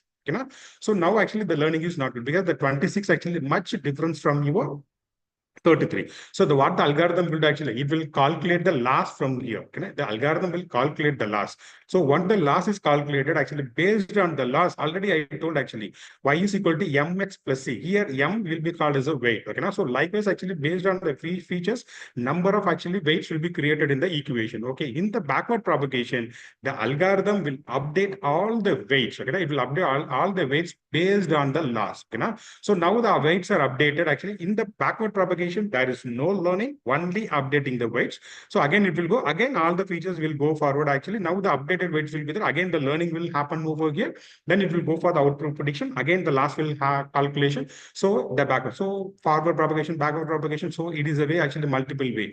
Yeah, if you want, actually, we can give you the wisdom of the algorithm, actually number of epochs it will take. Yes, the user also, we can able to define the number of epochs. So we have to train the algorithm first 50 epochs. I think already I know what is epoch. Epoch is nothing but one forward and backward propagation. So 50 epoch, 100 epoch, 250 epoch, that is the way actually we have to train the algorithm. So based on the loss function, again, actually algorithm will update the equation until Actually, until when actually the loss will become very, very minimum. Until the loss will become very, very minimum, the algorithm will learn. Okay? So once the loss is becoming very minimum, obviously the algorithm will be closed. Or when the algorithm is reached the number of epochs, the algorithm will stop. Actually, it will give the output. Okay? So that is the way actually the algorithm is doing. Actually, the neural network, what we are seeing over here, this is the forward neural network. Okay? So that will be called as actually FNN, forward neural network. Okay? So whether this neural network, whether we are going to use for the anomalous detection, no, we are not going to use this one. We will use this actually neural network at the end of the one actually, but if for the any image processing technique, then we have to use convolutional neural network. Because here actually you can be able to use the structured data that already we told now that tabular data actually this forward neural network will perform well and good. But actually if you take the image, actually image is not actually, it's not a tabular data, it is a grid data because it is having all the images, it is having a X and Y. Always the image also it is having a Y Z also. That in the Z actually the channel number of actually the channel will come. That we will see one by one. Any doubts you are having as of now? Yeah, no doubts. Yeah, I'm moving on. Yeah. Suppose when you are discussing about actually any convolution neural network under the forward neural network, yeah, this activation function is very, very important. Okay, so what is activation function? Actually, it is nothing but actually because in the real time, we know that actually all the data are not linear. I think we people, we are the civil engineers, we know that actually what is linear and what is non-linear. Okay, so the linear is equal to actually, yeah, elastic, like we can able to say elastic properties. When X is equal to 1, Y is equal to 10. When X is equal to 2, Y is equal to 20. Yeah, it will go in a proportion way. So that will be called as a linear. But actually the real time what data we are getting, actually most of the data are non-linear because that non-linear property is very, very important over here. Yeah, based on the data, the algorithm has to learn. Suppose if the algorithms learning only the linearly, obviously it is not going to actually use for us because if you take actually any conclusion property also, because the conclusion property also completely non-linear. If you want to go from M30 to M40, actually the material proportion, if you take with the M20, M30, M40, obviously it will be completely non-linear. So that is the way actually the algorithm also learn the non-linearity. So in the mathematical equation, what the algorithm is learning, so the non-linearity should be introduced. So that non-linearity will be introduced through activation function. Okay, and also this activation function actually enable the neurons to learn in a non-linear way. That is very, very important. So we have a various kinds of activation function. Obviously, when you are going with the deep learning or the neural networks, this kind of activation function, it is very, very important because based on the activation function, your model accuracy also will get different. So we have a different kind of activation function, sigmoid, tanh, ReLU, ELU, leaky ReLU we are having. But out of all the things, actually, the ReLU and the leaky ReLU. Okay, so a rectified linear unit that will be called as a ReLU. Okay, now so the ReLU and the leaky ReLU actually the widely used one. Suppose if your deep learning algorithm want to learn the non-linearity in the data, obviously that activation, because of the activation function only, it will learn. So then you have to choose the right activation function in the neural network. Yeah. Then followed by actually the gradient descent algorithm. Already I told actually because the algorithm go in the forward propagation, it will learn, then it will calculate the loss. In the backward propagation, it will update all the weights of the learning. Okay, so then how actually the weights will be updated? Because I have identified actually loss actually some X value. How the X value will be distributed to the each and every weights. Okay, so we should have some algorithm for that actually. So that will be actually achieved through this gradient descent algorithm. Yeah, this gradient descent algorithm will actually enable or will help the deep learning algorithm to update the weights in the by reaching towards the global minima. Yeah, because if you take this your loss over here in the top, actually algorithm actually will update your learning until actually reaching the global minima. That's why that people, these actually that machine learning algorithm people, they have chosen gradient descent algorithm as a optimization algorithm in actually solving the deep learning and the machine learning technique as well. So this is the common algorithm I'm showing, gradient descent algorithm, but actually in actually usage, actually we have a different kinds of gradient descent algorithm we are having. Actually that algorithm itself we can able to design we discuss one day. So just I'm telling actually this based on the gradient descent algorithm, actually all the weights will be updated. Okay, Yeah, it's a global minima. Yeah, because our algorithm actually will pass towards global minima. We have a global minima and global maxima. I think based on the problem statement, actually, then which one we have to choose, then we have to decide. Yeah, this is not logic, right? Yeah. Yeah. Now actually we are getting into computer vision because since actually we don't have much of time actually because we have 1 hour. So I'm going actually towards our problem statement. So what is computer vision? Obviously, because that question most of the people will have. Yeah, we have a computer visions we are having in the deep learning algorithm. We have a natural language processing we are having. Suppose with respect to the natural language processing, I think you know actually we have a LLM and a GAN, IT, everything we are having.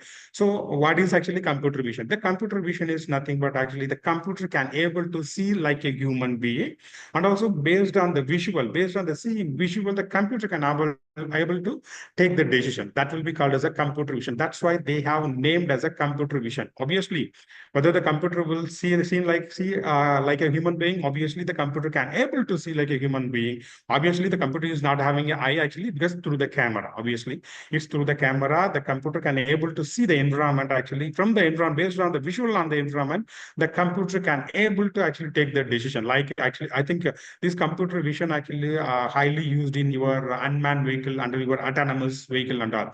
Because if there is no computer vision, there is no autonomous vehicle. Because that is very obvious. Because this computer vision technology is the main actually backbone. Because I will not tell like this is the only technology. The computer vision technology is the backbone for the autonomous vehicle. Because this computer vision, we have actually n number of applications in our civil engineering field as well. So with respect to the computer vision, actually we have actually multiple tasks as well. So the first task will be the classification. Okay, so in the classification, you will send actually one image. One image as an input. One image is an input. Actually, the algorithm will learn from the image. Actually, it will give us an output as a number or as a value or as a text. Okay, so here the input will be the image, output will be the text. Okay, so the algorithm will tell actually there is a dog in the image. So the output will be the dog, DOG. That text will come into the picture. Okay, so that will be called as a classification problem. Okay, but the classification problem was very famous actually in during actually 2015 to 18 and all.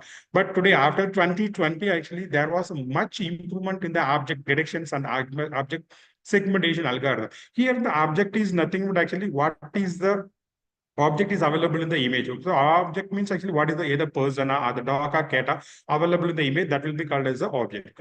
So that in the recent era, actually, we have most of the applications related with the object detections and object segmentation. Okay, what is object detection and the object segmentation? That is very important. So which one is actually good for us? So yeah, obviously, actually, in some cases, actually, most of the people they are using object detection in some of the application. Most of the application I can able to tell in most of the applications, people are using object segmentation. Obviously, the object segmentation is a higher version of your object detection because object segmentation that will give much accuracy for localization. Yeah, object localization when compared with the object detection. Okay, what is object detection and what is object segmentation? That we should know first. Object detection is nothing but actually when you are sending an image as an input into the algorithm, the here you will get output as the images as well. So in the image, actually, that algorithm will tell where is the doc is available in the images, and also it will localize the doc by the bounding box. Okay, now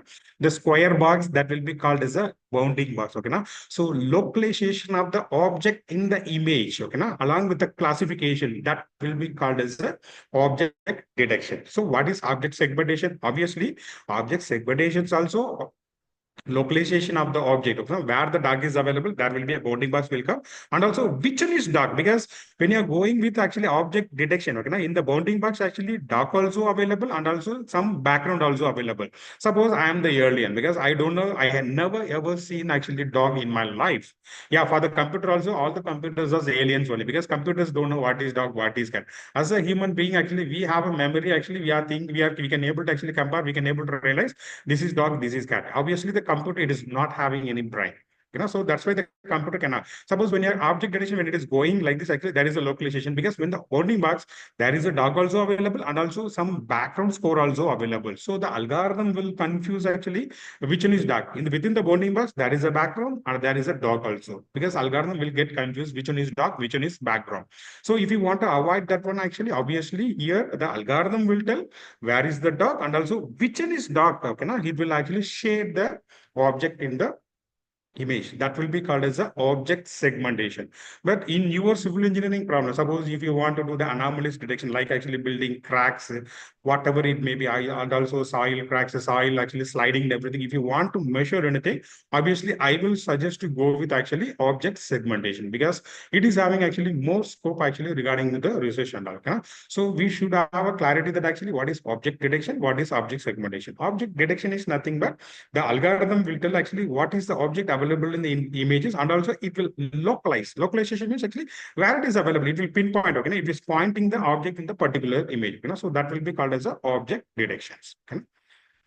So image as a data set, obviously, actually, because image can be used as a data set, because until actually 2020, 2015, okay, 2015, most of the people, they never ever thought that actually image can be a data set. But now actually people are using this image as a data set left and right. Okay, now, so obviously we people know that actually image is nothing but actually it is a combination of the pixels. Okay, now most of the people, we know that actually combination of the pixels, always the pixels value ranging from 0 to 255. Okay, now, so obviously it is a 8-bit one. Suppose 2 into power actually 8, if we are getting actually 256 will come. So the same actually, because image is nothing but actually it is a combinations of the pixel value. So what is the pixel actually? It is a light intensity at the particular locations of the images. That will be called as a pixel. Okay, now suppose you take actually here the light intensity will be 0. Here the light having intensity of 150. That is the way. Okay, now, so each and every places actually what is the light intensity? Pixel is nothing but only the light intensity. The pixel value ranging from 0 to 255. Here 0 is dark. If it is 0 means actually there is no light intensity at the particular pixel, okay, particular position, which means actually 0 light intensity. If it is a 255 white, okay, complete, there is a full light available in the particular location. Okay, now that is the way actually our images are formatted. Today we people are discussing about actually a 60 MB camera, 100 MB camera, 200 MB camera. Okay, now it is nothing but actually 100 MB. Most of the people, they don't actually, they use to tell actually what is 100 MB camera. What is 100 MB camera? So if you are taking the any photo using that particular camera, it will create the image which is having a pixel of 10 megapixels. Okay, now 10 into something. Okay, now 10 million pixels will come into the picture. Okay, now suppose if you go into the, suppose if you take actually 60 megapixel, actually the aspect ratio of the images will be 6000 by 6000. Okay, now so each and every direction that image will have a 6000 pixel in the horizontal direction, 6000 pixel in the vertical direction. Okay, now so that is the way actually we are actually qualifying the images on that. Okay, now so the pixel value is very, very important. Yeah, so based on the pixel value only actually the images actually we can able to see. Okay, now so you take this dog image, actually if you are changing the light intensity in these places, okay, now obviously we cannot be able to see the dog over here. That is also very, very important. Okay, now so pictures are actually combination of multiple pixels. The pixel is nothing but light intensity. That light intensity, it is having a value range of 0 to 255. 0 will be the dark and 255 will be the white. That's it. And also we have a channels. Yeah, then we people have always doubt actually what is black and white image, what is color image. That doubt also we people always use to have. Suppose if we have all the image, already I told actually images, it is having a x direction, y direction, and also it is having a z direction. So with respect to your black and white image or the gray image, actually the z will be 0. It is having a only one channel. With respect to your color images, obviously it is having a 3. Okay, now it is having the z value, it is having, and also it is having a 3 channel. In the world, okay, now in the world actually we are seeing actually multiple color combination, but all the color combinations created through only the 3 colors, that will be called as a red, green, blue. Okay, now so the red also we have a 0 to 255, green also we have 0 to 255, blue also we have a 0 to 255. Suppose if you multiply this 256 into 256 into 256, obviously then you will get actually 60.7 million. Okay, now I think you people know it is 60.7 million actually possible colors we can able to. So the multiplying the number is very simple, 256 by 256 by 256, but the combination is actually 16 million color combinations. Okay, now these 16 million color combinations only today they're creating all the images like this. Okay, now this image is actually it is a combination of red, B. Okay, now always we will call it as a RGB. Okay, now so this is one layer, this is one layer, this is one layer. Okay, now each and every color images it is having a 3 layers. Okay, now these 3 layers only actually creating the image, the color image. It is creating the color image. Okay, now in the recent years actually we may have actually some alpha channel also. Alpha channel like it is nothing but actually it is a only intensity. It is having 0 to 55 values. Actually you can actually increase the brightness and everything. That is the only thing you can able to do. Suppose always we people used to do that actually. Suppose by only one click actually the bigger the image will become actually dull, bright, something. Okay, now it is nothing but actually just actually they are increasing the pixel value. That's it. It is not a rocket science. Sorry to say that. It is not a rocket science actually. Simply actually suppose the images it is having in all the places it is having 100, 100, 100, 100. Okay, now 100 pixel value it is having everywhere. Okay, now suppose if you make the pixel value 150, obviously the picture will become more bright because why? You are increasing the light intensity. Okay, so by adjusting, actually by changing the pixel value today, actually through WhatsApp, in social media, we are doing actually more actually image processing. We are doing now. This is nothing but actually we are playing with the pixel value. That is the only things we are doing. There is no rocket science behind that. Yeah, resolution of the images. Obviously, the resolution of the image is very, very important. Resolution is nothing but actually the size of the images. That's it. Okay, already I told actually the 60 MB camera, you are having a 60 million pixels. Suppose if you take the aspect ratio, obviously the aspect ratio will be 9504 divided by 6336. Okay, now this kind of the image size you can able to prepare. So here also again actually 60 megapixels. Okay, now 60 megapixels, 60 million pixels value images actually you are creating. That will be called as the resolution of the images. Yeah, convolutional neural network. Yeah, now actually we are getting into the technology. What is convolutional neural network? You know, so that is very, very important. How the convolutional neural network is working. Yeah, this convolutional neural network actually it is coming from the mathematics because the convolution it is not an AI chip. This convolution, the term it came from only the mathematics. Okay, na? So it's a matrix multiplication. That's it. Okay, na? Suppose the convolution term already available in the mathematics. Okay, na? When you are multiplying the two matrix function. Okay, na? When you are multiplying the two matrix function, then you will get the new matrix in the mathematics. Okay, na? So that is the thing that new matrix will be called as a feature map. Okay, na? The multiplication process we are doing, that two matrix we are multiplying, that multiplication process will be called as a convolution. Okay, the convolution. Why? Because we are not multiplying the two numbers, we are multiplying the two matrix, and also not matrix multiplication. Actually, it is a dot multiplication. Directly, actually, one it will be multiplied, two it will be multiplied with the two. Actually, because we don't have a write-up skills over here. Else, then I will show actually because matrix multiplication is a direct multiplication. So the first position will be multiplied with the first position, second position will be multiplied with the second position, but the matrix multiplication will be entirely different. Okay, now if you are not doing the matrix multiplication, if you are doing the dot multiplication with the two matrix, that process will be called as a convolution. Yeah, the same concept. Already I told the image it is having a two, it's a grid pixel. Okay, grid data it is having. Okay, it is like a grid. Actually, we have a data in x direction also, we have a one direction also. So on that, actually, we will actually, what is it actually? We will move the kernel. Okay? So the kernel is nothing but we will call it as a filter because within 1 hour program, I cannot make you understand what is filter or what is convolution mode. But however, I'm telling actually how the concept is happening over here. You know? So this is the image. Yeah, through this image, actually, you can able that. Yeah, this is your image. Okay. Now, so on that, actually, that shared portion is not that will be called as a kernel. Okay. Now, so this kernel actually that will be moved actually along with the along with the images. So when the kernel is moving, actually, it will extract the features from the images. Okay, no? So this process will be called as a convolution. This process will be called as a convolution. So when the convolution is happening, obviously your image. Okay, no? So this is the picture. This is the kernel. Yeah, that's output. What we are getting now, this white color that will be called as a feature map, or it will be called as an activation map. Okay, no? So here actually, if you take this one.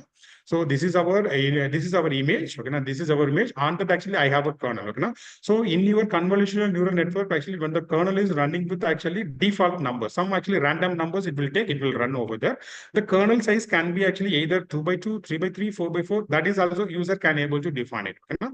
So based on the resolution of the images. Okay, now so this kernel will be actually passed over there. Actually based on the passing in the dot matrix will happen. Okay, now suppose you take here to here. Actually it will take actually dot multiplication will happen. Actually, so directly that will create the new actually feature map. So this is the original image, this is the feature map. Okay, now so this process will be called as a convolution. Okay, so the convolution is very, very important. Through the convolution only, actually, all the learnings will happen, because through the convolution, the algorithm will learn from the images. Okay, where it is having a nose, where it is having a eye, all that this minute actually features, everything that algorithm will learn from that. Based on that, actually, that algorithm will classify whether it is a dog or cat. That's it. So this is actually one convolutional network. Actually, this is the one simple convolution neural network I'm showing. Okay, now. So here actually there is the images I am having. Actually, the images, it is having a two number. I'm going to classify whether actually what is the number in the images it is having. Okay, now. So this is the image actually when it is hovering actually, then we will apply multiple actually kernel or the filter over there. Based on the filter, actually multiple features maps like that will be created. Based on the feature map, actually, again, actually, the forward neural network, actually, these features will be forward over here. Based on that predictions will be happen. Okay, now, so that is the way the convolutional neural network, because this convolutional neural network entirely different from the fast forward neural network. Already I told actually the fast forward neural network. Yeah, this is your, the green and red, actually, this is your fast forward neural network. Okay, now, so this is the green will be the hidden layer and the red will be the output layer. What is the input layer means? Yeah, the features coming from the feature map that will be go as an input to the hidden layer, then based on the predictions will happen. Yeah, here the convolutional layer actually that will not do any prediction. The convolution layer that will extract the features from the images. Okay, now, so the features is very, very important. Okay? Based on the features only, the algorithm will understand the images well and good. Based on the understanding only, the algorithm can able to take the decision whether the images it is having a dog, cat, mat, whatever it may be. Okay, now? Yeah, this is tried. Yeah, subsampling. Yeah, this is noted actually. Yeah, padding is very, very important. Yeah, pooling is, yeah. This pooling is very, very important in your convolutional neural network. Okay, now suppose actually I have an image size of 9,000 by 9,000, because if you are dealing with the 9,000 by 9,000, so already I told actually it is having a 10 million values. Then 10 million values will be called as a features. Okay, now so algorithm will learn 10 million features means actually obviously the algorithm will die, because it will take more computational facility. Yeah, when you are moving into the any deep learning algorithm, the computational facility is very, very important. If you don't, obviously that's why the people use it. Actually, if you want to work with the image processing, obviously you need GPU based. Okay, GPU based systems you need. The CPU will not work out. Okay, CPU will not work out. We need actually a graphics processing unit that will be called as a GPU. I think most of the people know about actually the gaming laptop. Most not actually all of the gaming laptop that will have a GPU. So most of the GPU actually developed by, I think you people know, NVIDIA. Okay, so the NVIDIA people actually they are having actually different kinds of the GPUs where they are having. Okay, so when you are dealing with actually 10 million features, obviously already I told you, the deep learning algorithm will create the mathematical equation, again complex mathematical equation from the learning. If you are sending the 10 million features into the algorithm, obviously the algorithm has to create actually equation having a length of 10 million. So update in the one forward pass 10 million learning, in the backward pass 10 million weights update the algorithm has to do. So it is very, very difficult. It is very, very difficult. We need actually a very big computational facility on all. It is not possible as well. Most of the cases, suppose if you want to research in a very small scale. So if you want to avoid, but actually there is a technique called as a pooling. Okay, so if you are applying the pooling, okay, if you are applying the pooling on the your original image, the pooling actually that will reduce the image size from suppose 50% immediately without losing any features. Okay, without losing actually most of the features I can able to not any without losing much of the features. Okay, so the pooling is very, very important over here. The pooling that will be used to the subsampling. The subsampling is nothing but actually we can able to reduce the resolution of the images without losing most of the features. So the pooling will be used for us. Okay? Yeah, now actually we are getting into the object detection. So what is image? Because for the object detection, I told actually the image is a data set for us. Okay, now when you are going with the object detection, actually whether the image itself it is enough for the object detection? No, it is not like that. For the object detection, actually we need actually two kind of the things. Okay, now we need actually image as a data set first, and also we need actually annotation file. But the annotation file is very, very important because I told actually the algorithm will learn from the images.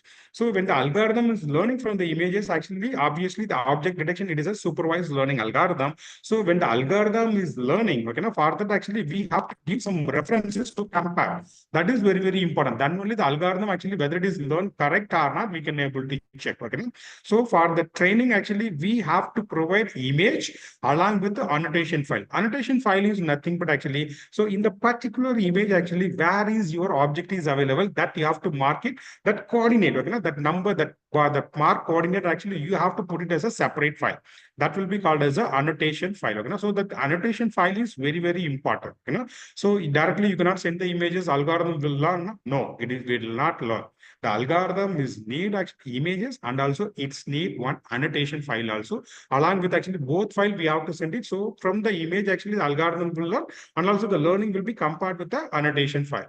So yeah, that is the way. Yeah, we need actually data set, though this is called as the annotation file. So you have to tell actually where the pothole is available, where the rutting is there, actually which one is black cracking, which one is alligator cracking, which one is bleeding, which one is bump and sacks, then which one is edge cracking. You have to mention the algorithm. Yeah, in these images, I am telling actually these coordinates will be called as a longitudinal cracking. So the algorithm will learn from the images. It will compare the learning with the ground truth. Okay, now the annotation file, what you are sharing over here, that will be called as an annotation file.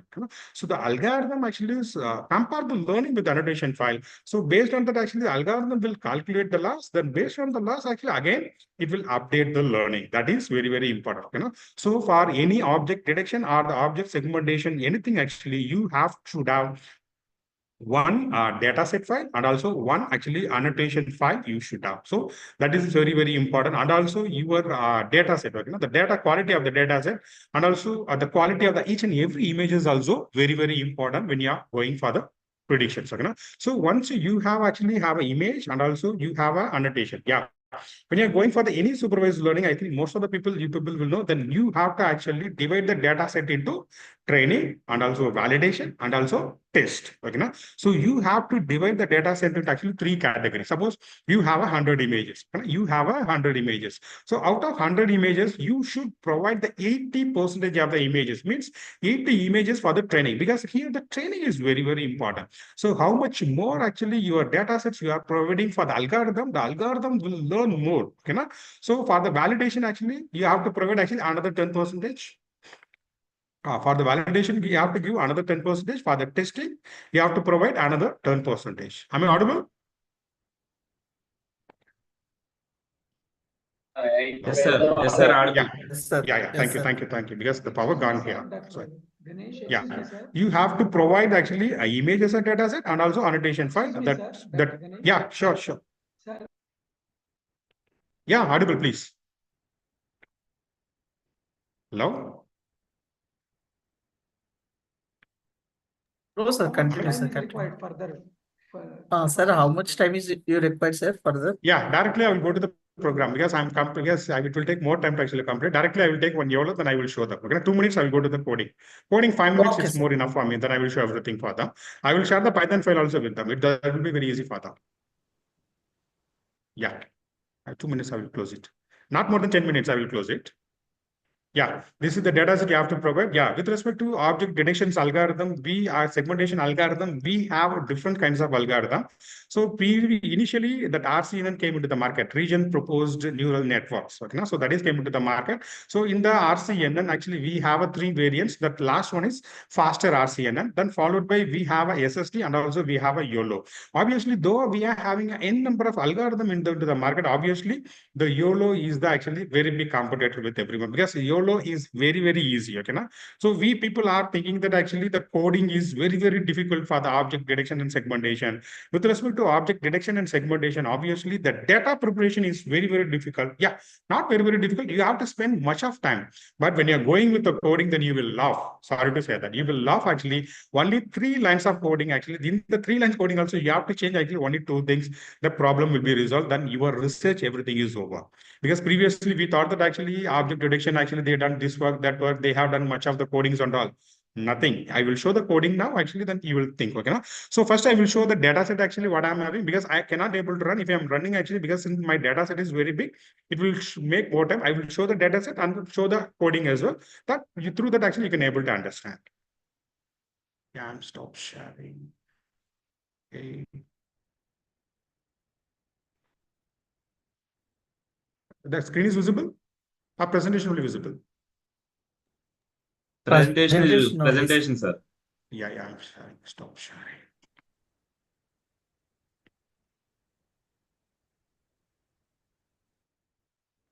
Sure, now the screen is available. Correct now?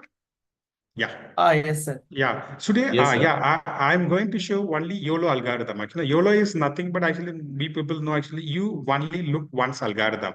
So though we are having multiple kinds of the algorithm in the market, actually the YOLO is a very, very promised one actually, and also successful one, because actually the YOLO will take actually very microseconds actually to predict the things. That is the beauty of the YOLO algorithm. So YOLO will not actually see the image multiple times for the prediction. It will see the images only one time. Based on that, see actually that visual actually it will go for the predictions. Okay? So that is the beauty of the algorithm. So YOLO architecture itself we can able to discuss actually 1 hour. So I don't want to discuss over here. Just I will tell actually, because we will take, because since actually we are the civil engineers, so directly we will take and we will do the applications over here. Okay? So already I told actually, suppose if you have a data set, okay? If you have a data set, you have to divide the algorithm into actually 3. Okay? One is training, another one is validation, another one is test. Okay? So for the test, actually, there is no need of any annotation file. Yeah, for the train and validation, annotation file needed. Why? For the train, actually, we should have images and annotation file. So during the training, actually, the algorithm will learn and compare the learning with the your annotation file for the ground truth. So why validation also needed annotation file? You may ask one question. Okay, so yeah, in the validation, actually, we are actually testing the prediction of the algorithm in the unseen data. Okay, so here the algorithm in the training, the algorithm is learned.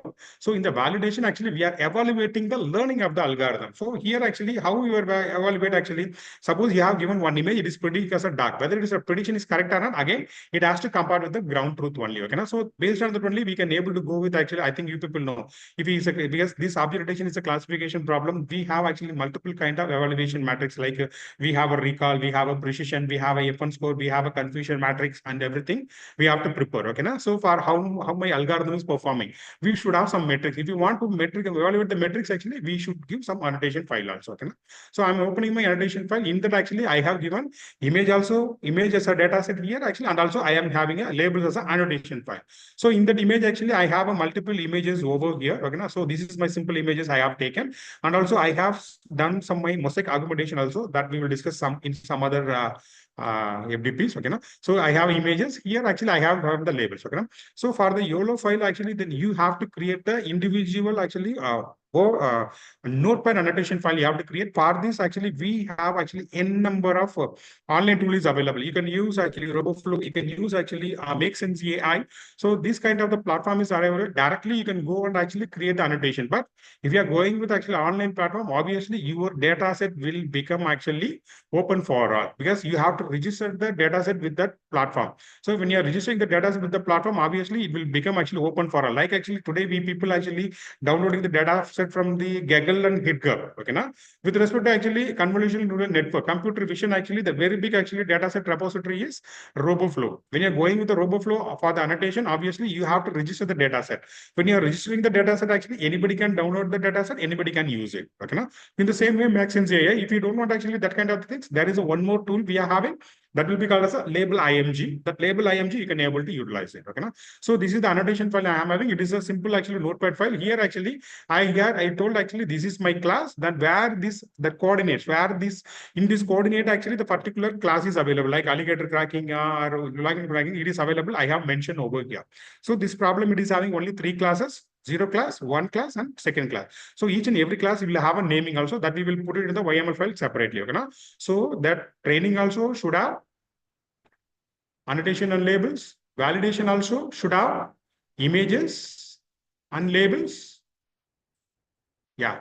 And the testing also And the testing images itself more enough. Okay, na? So directly testing over here, we are predicting how the algorithm is predicting on the unseen data. Okay, na? So you have to divide the data set actually into the three categories. Okay, na? So training, validation, and test. So for the training and validation, we need annotation file. So along with actually for the YOLO, actually then you have to create actually one YAML file. Yeah, that YAML file, I think, but actually it's like a metadata file. So for the algorithm, this file actually it will tell where the data set is available. Okay, so it will give the path for the algorithm to access the data. Okay, so this is a YML file. Yeah, this format is, I think, YML source file. Then you have to create it as a YML source file.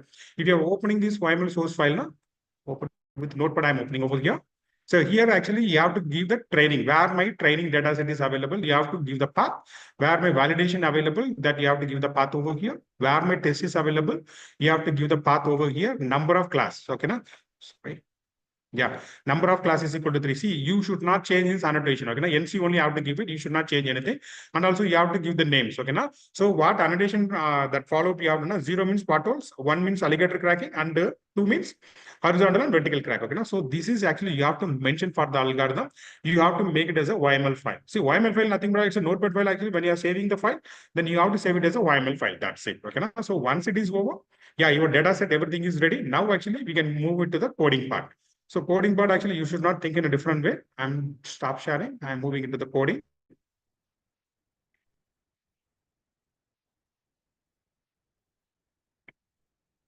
It's not sharing. Yeah.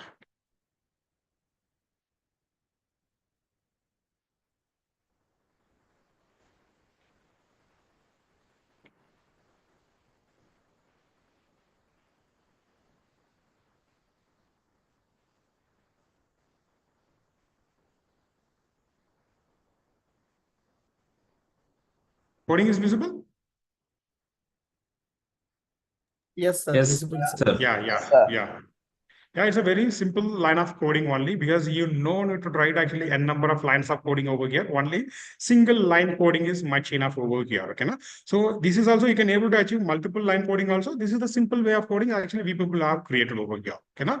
So if you want to actually use the YOLO, okay, na? Use YOLO, it is using actually PyTorch as a backbone. Okay, na? So these actually, because already we know actually what is scalar, what is vector. Okay, na? So we know actually 2-dimensional, 3-dimensional, up to 3-dimensional vector we know, because that machine learning algorithm or the deep learning algorithm that will handle actually multi-dimensional algorithm. Okay, so when you are going with a multi-dimensional algorithm and all, okay, na? So it has to actually what is it? It has to solve the complex models and everything. Okay, na? So that all the matrices will be converted into the tensors over here. Okay, na? So tensor is nothing but actually multi-dimensional array that will be called as a tensor. In order to solve the tensor, that YOLO, it is utilizing actually PyTorch as a tool. Okay, na? So there is one more thing we are having, TensorFlow. The TensorFlow is different, PyTorch is different, but both are solving the tensors only. But TensorFlow actually there is a different kind of mathematics, and PyTorch is a different kind of the mathematics. Okay, na? So we are using the Ultralytics. Pip install Ultralytics. Your complete installation is over. Okay, na? So first you have to actually YOLO. Okay, na? This is the algorithm we are going to use. Here I'm using YOLO V8 algorithm over here. So from the Ultralytics, actually I am importing, because all the YOLOs are actually available in this library. From the library, we have to import the YOLO algorithm here in our local machine. We have to import. Okay, na? So I am importing the YOLO algorithm from the Ultralytics. So this is a single line of coding you have to provide. So once your coding is ready, you have to run it. Okay, na? So running over. So this is our training algorithm. So this is our training line of coding. Okay, na? So simple line of coding. So YOLO, you have to tell, yeah, YOLO. The task is you have to detect. Okay, na? The task you have to detect. Mode is you have to mention trainer. Model, we have to use the YOLO V8 model. Okay, na? So YOLO V8, this model is an empty model now. Okay, na? It will not have any value over here. It is having an empty model. Okay, na? So then we have to give the where the data is available. Here actually I am not going to mention where the data is available. Here I will give the link of the YML file, because all that YML file, it is having all the data details. Okay, na? So I have to give the YML file path. I have to provide over here. Then you have to mention number of epoch. Okay, na? So how many forward and backward propagation has to be do that. Okay, na? So single line coding, once it is clicked now, yeah, your training will be over here. The algorithms learn. Okay, na? The algorithms learn, and actually the algorithm is saved. Okay, na? The algorithm is learned. That's it. So this is the single line of coding for the training. Once you have done everything with a single click, your training will be over. Once the training is over, then you have to go for the validation. Okay, na? So here actually you have mentioned actually model train. There is only one changes over here. model is equal to validate. You have to train to validate, you have to change it. Same YML file I'm using over here. Sorry, yeah, here you have to change this weight. Okay, na? So this model training actually saved as a weight over here. Okay, na? Yeah. So all the model, I told actually, because based on the training, actually, that model will create the mathematical equation. That mathematical equation is nothing but actually it is having a multiple line of mathematical simple weights only, like y is equal to mx plus c. Okay, na? So these all the weights actually will be saved here. Okay, na? The train 7 will be saved. Okay, na? So from the train, actually, then you have to take that weights. Okay, na? That equation you have to call it over here. Here you should not. Here actually I have given YOLO V8 model. Now YOLO V8 model, actually the empty model saved actually learned from my algorithm, and actually it is saved in the here. Okay, now so I am giving, you have to give that link. Okay, now so you have to give that link actually the best point. Okay, now the best point as a model. This is your learned model. This is your custom model. Okay, now so this is your custom model that you have to keep it over here. The data set will be again same YML file same. Here no need to have epoch because here only validation. So in the training only the epochs will come. Here there is no epochs over here. Okay, now so single click actually the validation is over. Once actually it is over, again the prediction, YOLO task detect, only you have to change here predicted, the same points we are using over here. And also then you have to give the test file link over here, not actually YML file. You have to give actually already I shown a test actually that you have to put it over here.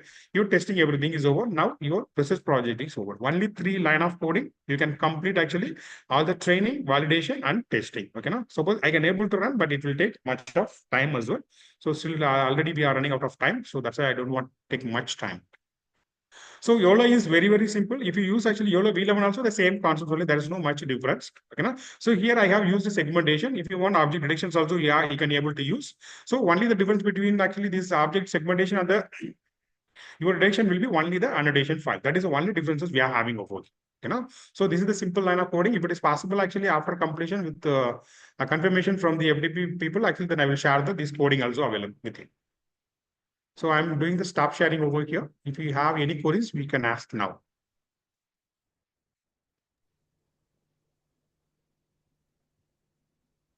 Thank you, sir. Now I request the participants share your questions through chat.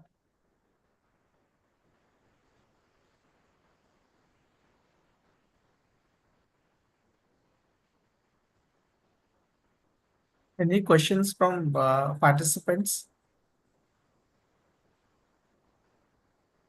Yeah, I will share the mail. Not a problem.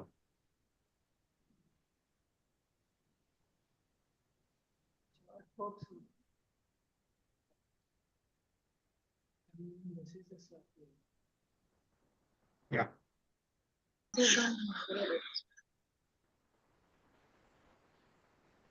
Any questions from participants? Sir, what is the final outcome of the image processing, sir? Or what I saw in the potholes of the payment? Yeah, this algorithm you have prepared now. Actually, today, actually, how actually we are predicting the anomalies on the road. Actually, there is a vehicle with camera. It has to roll here and there. It has to move on. But actually, if you have this one, actually, this algorithm can able to actually adapt it with your what is it? Drone. Okay, na? So the drone will fly from here actually up to 10 kilometers. Actually, within actually one flow, actually, you can able to detect the algorithm. In that algorithm, we can include actually latitude, longitude. Also, we can able to include. So where the actually pothole is available, where the crack is available. How many count, everything within one click you can able to get it. So no need of vehicle, no need of people, nothing. So the drone will take care of everything. Okay, now so this algorithm has to be incorporated with actually your drone. That's it. Very simple. Right. So that is the Right, purpose of these automations and all. Yeah. Great, sir. Great.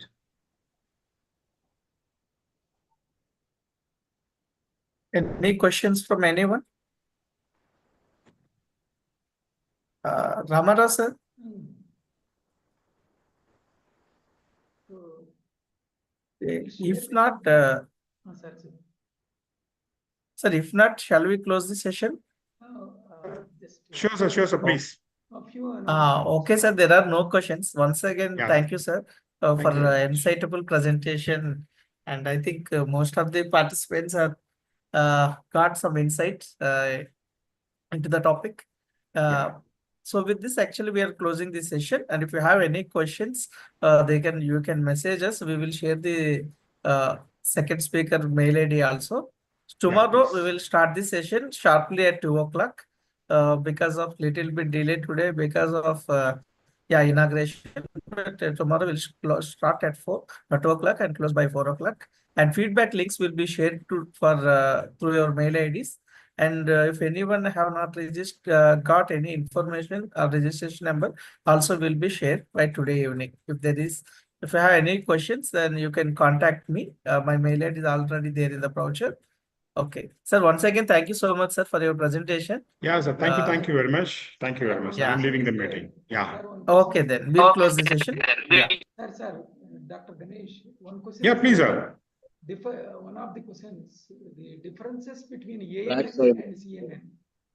Yeah, artificial neural network and the convolutional neural network. Yeah, because this artificial neural network that will take only structured data. Suppose you have a image directly, it will take the image pixel value, it will go for the predictions. Okay, no?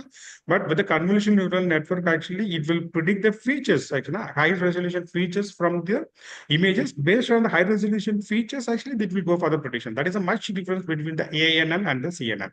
CNN is a separate technique, actually, exclusively used for only for the image processing.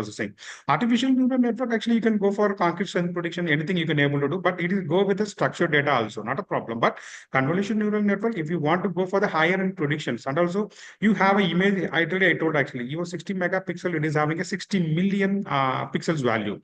When you're going with the ANN, actually, directly you have to pass the 60 million value.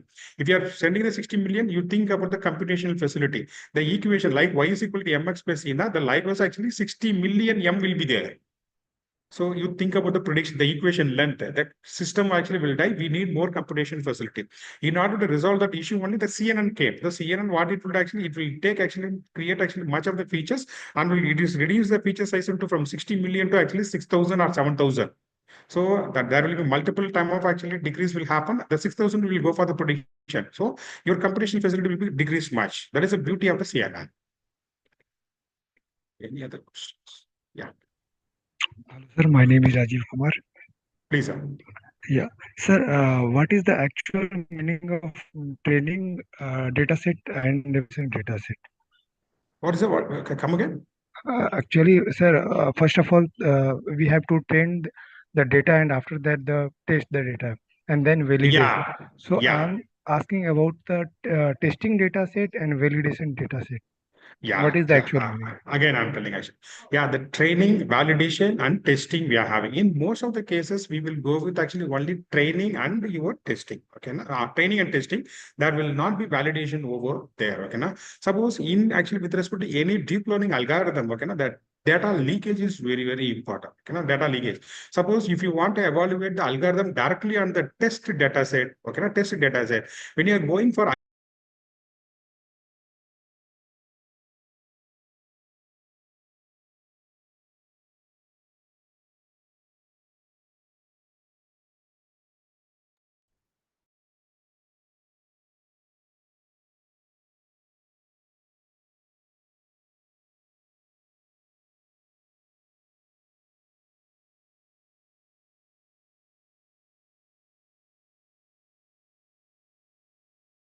way you will increase the numbers. So you will do actually trial and error method. Okay, na? So when you are doing the trial, actually you have to validate your model actually directly on the test data set. The test data is leaked to the algorithm. Then it will predict very easily. So the test data set should keep it separately until actually you have to evaluate your algorithm only on the validation data set. Once the model you are satisfied, it is predicting good with the validation data set, then only you can go for the testing. That is a only to avoid the data leakage. That is a reason we are using validation as a data set in the valuation. That's it. I think you understood. Okay, thank you, sir. Thank you. Good evening, sir. Can I ask one question? Please, ma'am. Oh, okay. Sir, basically, I'm from structural engineering area. Whatever the research work I used to carry out, it is basically related to the concrete work, casting the specimens and getting the tested results. So Yes, data ma'am. set generally I find very small. So how this Yeah. AI/ML can be used for that? Yeah, already I told you, if you go over the machine learning, because the machine learning, we have actually simple mathematical algorithm we are having, like your linear regression you take, and also your K-means algorithm we are having. These are very simple mathematical algorithm. So for this algorithm, suppose actually based on the 5 data, you can able to create a equal to y is equal to mx plus c. That equation easily you can able to formulate. Suppose when you are having a very less amount of data, you can go with actually simple mathematical equations like actually linear regression, logistic regression, that kind of the equation you can able to select. Suppose you have a more data set, suppose moderate data set, you can go with actually some SVM, random forest. That is the algorithm you can choose.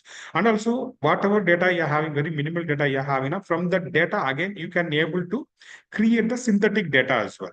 From the word data, actually, we can able to create the synthetic data. That technique will be called as a smooth technique. Okay, we can generate actually new data also from the old data. That is also you can try possibility. That algorithm also that technique also that will provide good results as well. Okay, thank you, sir. Thank you so much. Thank you.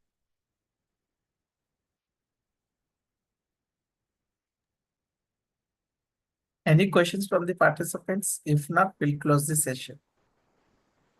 Any questions? Okay then. Thank you so Yeah. much, sir, once Thank you, again. sir. Thank you. Thank you Yes. very much, sir. Yeah, I have a meeting. Thank I'm you, sir. leaving now. Thank you very much. Okay, sir. Thank you, sir. Thank you. so Thank you much. very much. So